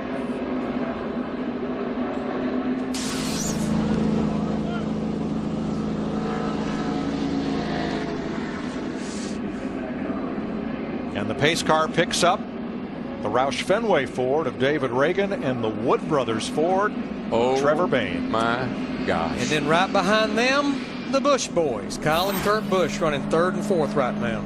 Then Tony Stewart, Dale Earnhardt Jr., Bobby Labonte, Robbie Gordon, Mark Martin, and David Gilliland are your top 10. Can Trevor Bayne win this race, Larry? Mike? I wouldn't rule him out. He's been awfully good down here this week. Look at that thing, not a scratch on it. He was drafting in practice yesterday with Joey Logano, car number 20, and we were joking their combined ages didn't add up to their combined car numbers. It is only his 2nd Sprint Cup Series start, and he might be in it to win it. Matt? Mike, a few moments ago, Kurt Busch clicked over to his brother Kyle Busch's channel. He said, hey, 18, it's 22. Do you guys want to try to work together? And Kyle said, oh, ain't that a shame? He says, absolutely. Heck yeah, we'll work together. He says, all right, when it's all over, I'll buy you some ice cream. Krista? Talk about what a shame, Matt. Dale Jr. just came on the radio and said, it feels like it's going down, referring to his left rear tire. Steve Letarte, his crew chief, throws his hand down up on top of the pit box. You can sense the disappointment. You can actually feel it. You're wearing it like a blanket on your shoulders in this pit box because they were smelling and tasting victory. Dale Jr. has said he carries the weight of letting his team down last year on his shoulders. He said he didn't want to do it to Steve Letarte and this group. They're coming in to see if indeed it was going flat. Dale Jr. said it was the left rear. The team is looking at it, they're pointing, and yes, indeed, it was flat. Thanks, Krista. He'll have a shot at it. We're going to complete 200 laps this time around. That is the scheduled distance. But NASCAR rules provide for up to 3 attempts at a green, white checker finish. 2 overtime laps, if you will, to try to finish the Daytona 500 under green. You know what he can go away from here with? I was competitive. I had a chance to win the Daytona 500. I wouldn't rule him out just yet. Chris? Well, it's Reagan, Trevor Bayne, a pair of Fords, the Busch brothers, Jeff Hammond. What do you expect? Right now, I think we're going to see David Reagan try to continue to work with Trevor Bayne. Trevor Bayne, I think, is a guy who can push somebody to victory lane. But the important part right now is whether or not Tony Stewart, how he gets partnered up, he could be the guy that could upset this whole apple cart right quick. As good as Bayne has been, the 20-year-old, the restarts have given him a bit of a problem. Mike, he's so young. He said he shaves now once a week. His favorite show, Rugrats. Can he celebrate the Daytona 500? We'll find out. We'll find out soon. David Reagan is leading the race. Jack Roush, his car owner, has only won the 500 once, and that was with Matt Kenseth. The Wood brothers, for Trevor Bayne, have won it 4 times. Tiny London 63, Cale Yarborough, A.J. Foyt, and David Pearson in that great last lap crashing, sliding finish with Richard Petty. Trevor Bayne. You got me, Trevor. The switchback, yes, sir. Yeah, I mean, the biggest key here is going to be getting hooked up as, whenever you can. I mean, because, they're going to have a run. You only got to get back around. Just as quick as y'all can hook up, the better you're going to be. Now, we've been talking over there. I think we got her figured out. If nothing else is really cool, and we'll get as many spots as we can if something bad happens. But either way here, man, this is awesome. Thank you, guys. Trevor Bayne does not have a deal to run the full season. He's going to run the part season for the Wood brothers. In fact, he checked off on his license application that he wants his points to go in the undercard, the AAA series that runs here on Saturday, because he doesn't have a full season ride to run for Rookie of the Year in the Cup Series. Well, today could change everything. Now we're going to go green, white checker. What does Kyle Busch think about that? I told you all through Speed Weeks. I said it don't matter how long you can push because it's going to be a green-white checker. There it is. He's not the first one. It's still done getting crazy. I'm not sure it's done getting crazy. No. And that car is a mess. And that's not the first guy that I heard say that either, that it was going to be a green-white checkered. Well, we're about to find out if is blood thicker than water, because Kurt and Kyle Busch will have a chance to team up. When we get this restart, remember we go double file for the restart, and we'll have up to 3 attempts at this green flag, then the white flag, then the checkered flag. But if they take the white flag under green, the next flag they'll see ends the race. Yeah, we already saw it's going to get wild. You know, I mean, we're not talking about some short track somewhere. We're talking about the Daytona 500. And you got 2 kids up here right now. I would pick either one of them. One of those kids might just win this race. And to be quite honest, this has fallen right into the norm because we always have surprises during the Daytona 500. Earlier in the week, they were talking about, will David Reagan even be able to stay with Roush Fenway Pass this year? And until DW talked to Trevor Bayne on the pace laps, they didn't even know who Trevor Bayne even was. David Reagan has never won a Sprint Cup race. Trevor Bayne has only raced in 1 Sprint Cup race. And now they're in position maybe to win this Daytona 500. We listened in on David Reagan. If you see me jump the first inch, you see me give me a split second, then you go, and I'll have the momentum, and we'll be fine. Well, now that's all fine for the restart, Darrell. But the car in front, is that going to be an advantage or a disadvantage when they come around? I've seen this. This has worked really well for other guys. If these 2 young kids can pull it off, just hesitate a little, like he said, for Trevor. Let me get in front of you, then we're on our way. But they got to time it. It's got to be perfectly timed. Krista? Are the Daytona Gremlins out? Kyle Busch just said his right front tire feels soft. When he came by on this caution lap, the crew said it looks good from here. I don't know about his right front tire, but his left front fender is messed up. I know that.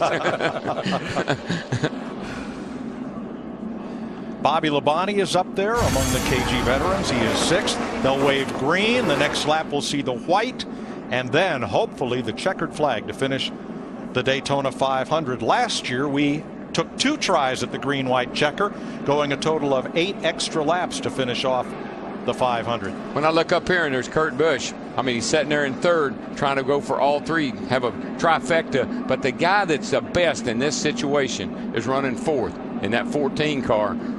Watch him. Youngest winner of the 500 ever, Jeff Gordon, at age 25. Older than either David Reagan or Trevor Bayne right now. Pretty exciting right here, gang. Going for green-white checker. There are the speeds of the leaders as they come down behind the pace car, perhaps for the final time. 2 laps to glory.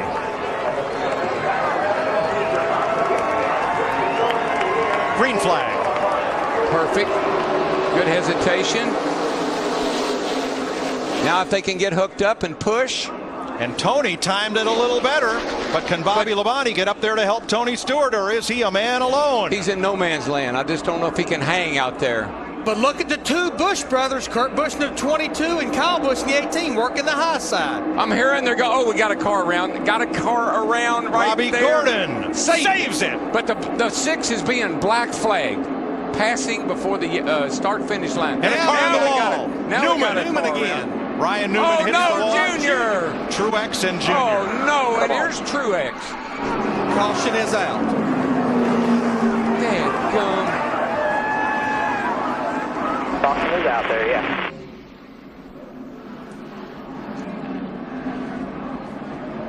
Dale Earnhardt Jr., Martin Truex tied up in that one with Ryan Newman. And the caution is out with 2 to go. Mike, and here is... Yeah, let's look at this restart because this is crucial. Watch the 6 of David Reagan. He is the leader right there on the outside. He must maintain lane position to the start-finish line for this to be a legal start. When he changes lanes, he has violated NASCAR procedure and he'll get a black flag. They timed it perfectly. They just went too soon. Yes. They just needed to wait a few more seconds. And then back in here, it just gets wadded up. Tony Stewart was just a sitting duck right there with no help. He gets in right here, which is good. But here comes Robbie Gordon with a head of steam. And Tony had filled the hole that Robbie was going to try to go in. Robbie almost saves it.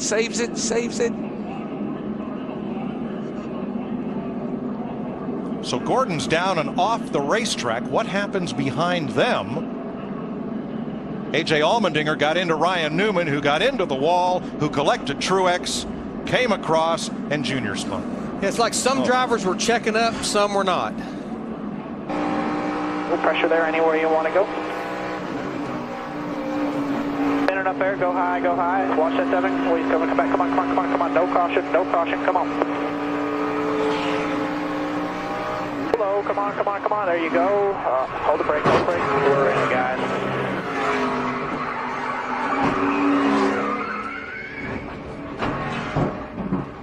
Looked like not Allmendinger, but someone to Newman's right. Yeah, tipped him. Newman definitely bounced off the wall and got Junior as he was trying to go by. And I think what happened here is they saw the 7 coming back up on the racetrack, and they were trying to make room, and there wasn't any room. And then Junior just got out there, got turned.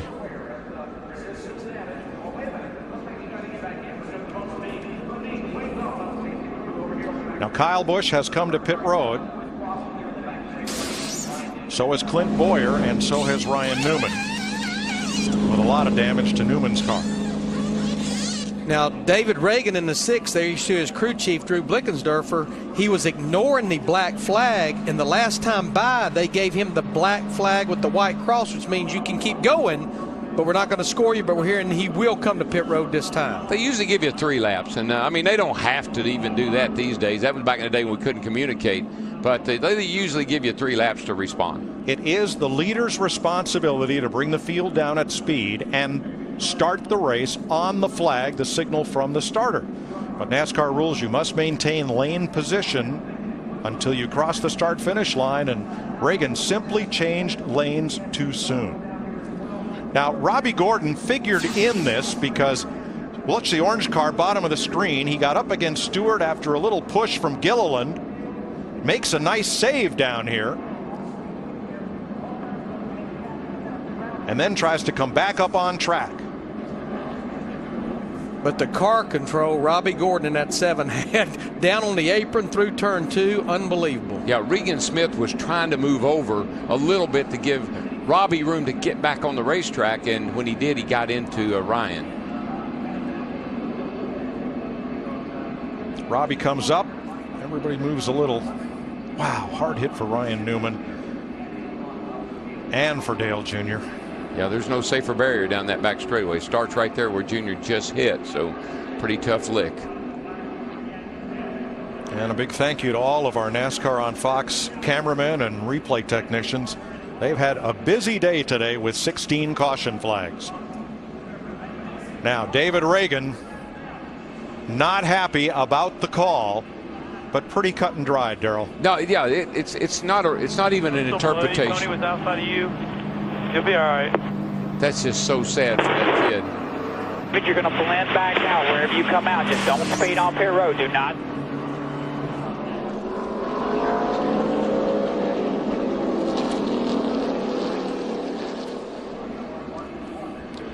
And Trevor Bayne becomes the leader of the Daytona 500. Possibly could become the youngest driver ever to win it, and only the second driver to ever win in his second Sprint Cup Series start, something Jamie McMurray did at Charlotte. Well, a lot of these guys up here have never won the Daytona 500. That 14's got his best friend right now is that 5 car. Dick Berggren.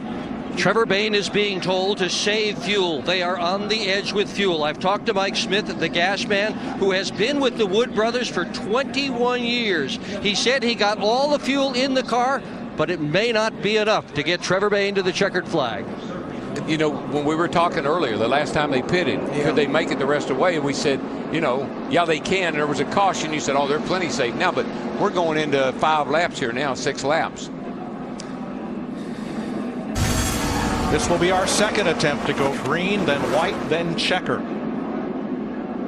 Got to make it around and take the white flag. Once the white flag waves, if anything happens, it's a race. Tell you what, that's a lot of experience up there around Trevor Bayne right now. Well, there's two guys right there on that outside line. I know Mark Martin. I don't know how many more Daytona 500 opportunities he's got left. But Tony Stewart's never won the 500. Mark's never won the 500. Of course, we know Trevor Bayne, he could win his first 500 in his first 500 attempt. Cars up. Ready.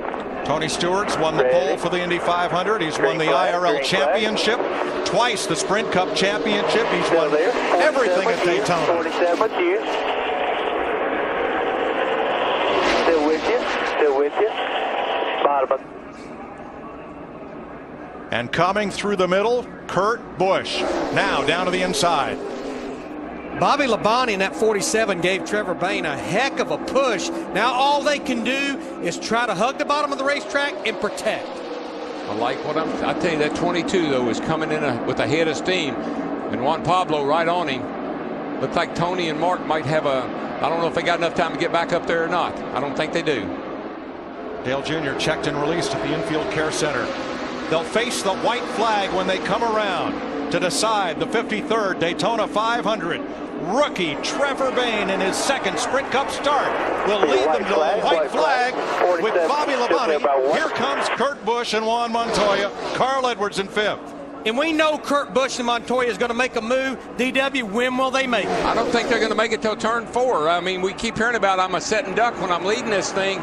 So I guess that makes the 21 a setting duck right now. But we'll see here. That 22 knows how to win from that position. That's where he won the Bud Shootout from. Edwards and Gilliland down to the inside, trying to. Where did that 34 come from? Trying to spoil the party. Oh my God! Spoiled the party for Kurt Busch and Montoya in here. They come through turn 4. Gilliland, former pole sitter of the 500. Edwards has room underneath. Now he pushes Trevor Bayne. It's over. Cinderella. Trevor Bayne is going to win the Daytona 500. Unbelievable. Happy birthday, Trevor Bayne, 20 years old. Are you kidding me? What? That was awesome. That was awesome, Trevor. You are the man, buddy. You are the man.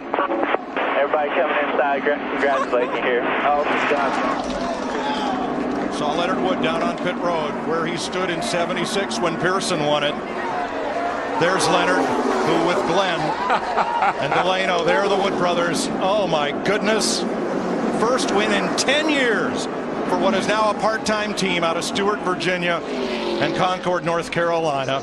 The Wood brothers return to victory lane at Daytona with 20-year-old Trevor Bayne. That is a life-changing experience right there, buddy, even at 20 years old. And what a great representative for our sport. 20-year-old kid, well-spoken. Donnie Wingo. I love Donnie Wingo. He's one of those old school guys. Right here, bud. This is all you right here. This is all you. Are you kidding me? This is all you. Do yourself. Do your thing right here. I mean, you know, if you want to go out in the grass, you can do that too.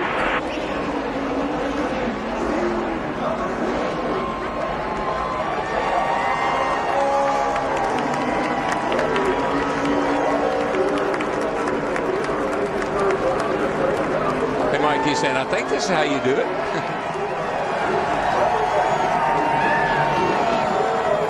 And he stops for the flag. That start finish. Nope.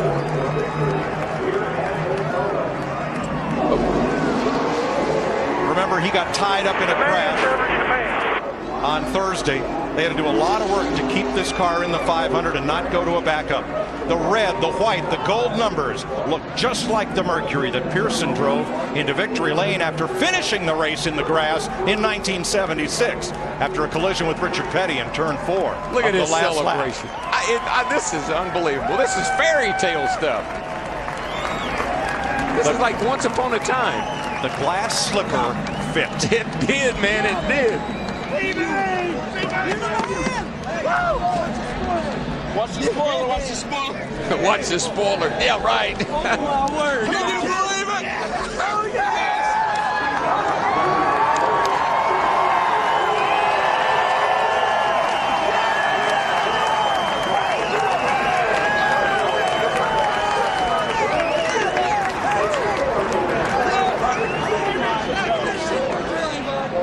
It is the 5th Daytona 500 win and the 98th career win for the Wood brothers, as Trevor Bayne becomes the 2nd youngest race winner in Sprint Cup Series history. Good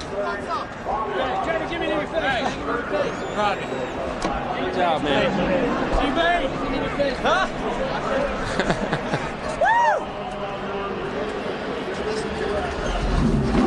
Now they'll point him to victory lane. Oh, by the way, Carl Edwards finished 2nd, David Gilliland 3rd, Bobby Labonte 4th, and Kurt Busch rounded out the top 5. Trevor Bayne becomes the 35th different driver to win the Daytona 500.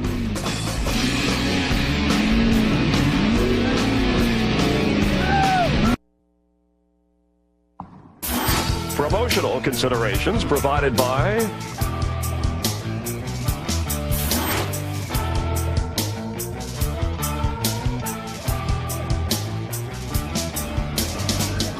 I don't even know where to go.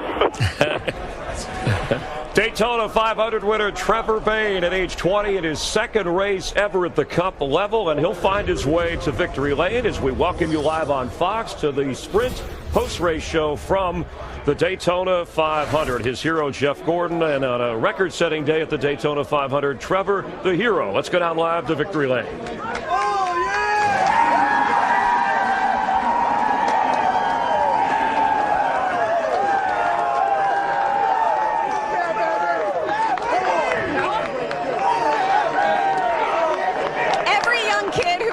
Stepped into a race car has dreamt of this moment.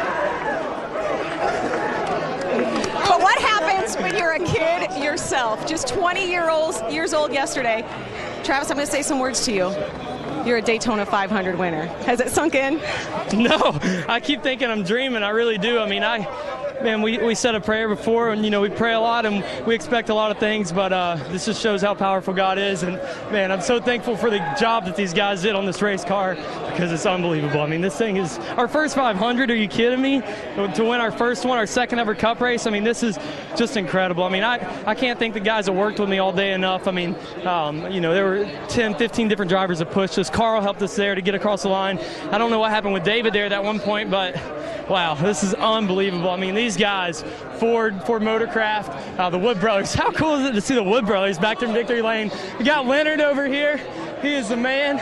And, it's unbelievable. And, thanks to Sprint and everybody for the series. Thanks to the fans that are out here. I mean, I've never been to a racetrack with this many people here, and to win on this kind of platform is just incredible. Trevor, we heard you say, I don't even know where to go. When you pulled in, we all had to tell you, no, wait, stay in the car. And then we had to tell you to put it in gear so you didn't roll right out. You know what?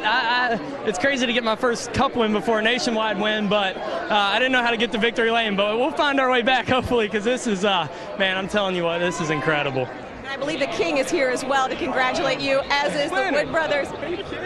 An absolutely emotional win. Most 20-year-olds are trying to figure out which college class to go to. Trevor Bayne just added his name to the most elite list in motorsports history. Steve? Well, Krista, with Dale Earnhardt Jr., I just said, hey, you had a fast race car. He said, what about the driver? All right, we'll give the driver some credit. I know it's not the finish that you wanted, but are you encouraged by how well you ran? I figured we'd run good. I was real happy how fast we got up through there at the start of the race. I want to congratulate the Wood brothers and the whole team there. They did an awesome job. Had a good car all weekend. That boy drove his heart out, and I'm proud of them. But we run good and had as much fun as we could under circumstances there. It's kind of crazy at the end. That restart where I wrecked, that was some funny stuff on the bottom down there. But we just got hit in the quarter panel trying to get by a wreck, and we may have caused a few today. I don't know. It was wild, but I want to thank all my guys on my team. Worked hard. Hendrick Engines and the body man and everybody worked real hard to get us down here and make us run as good as we did.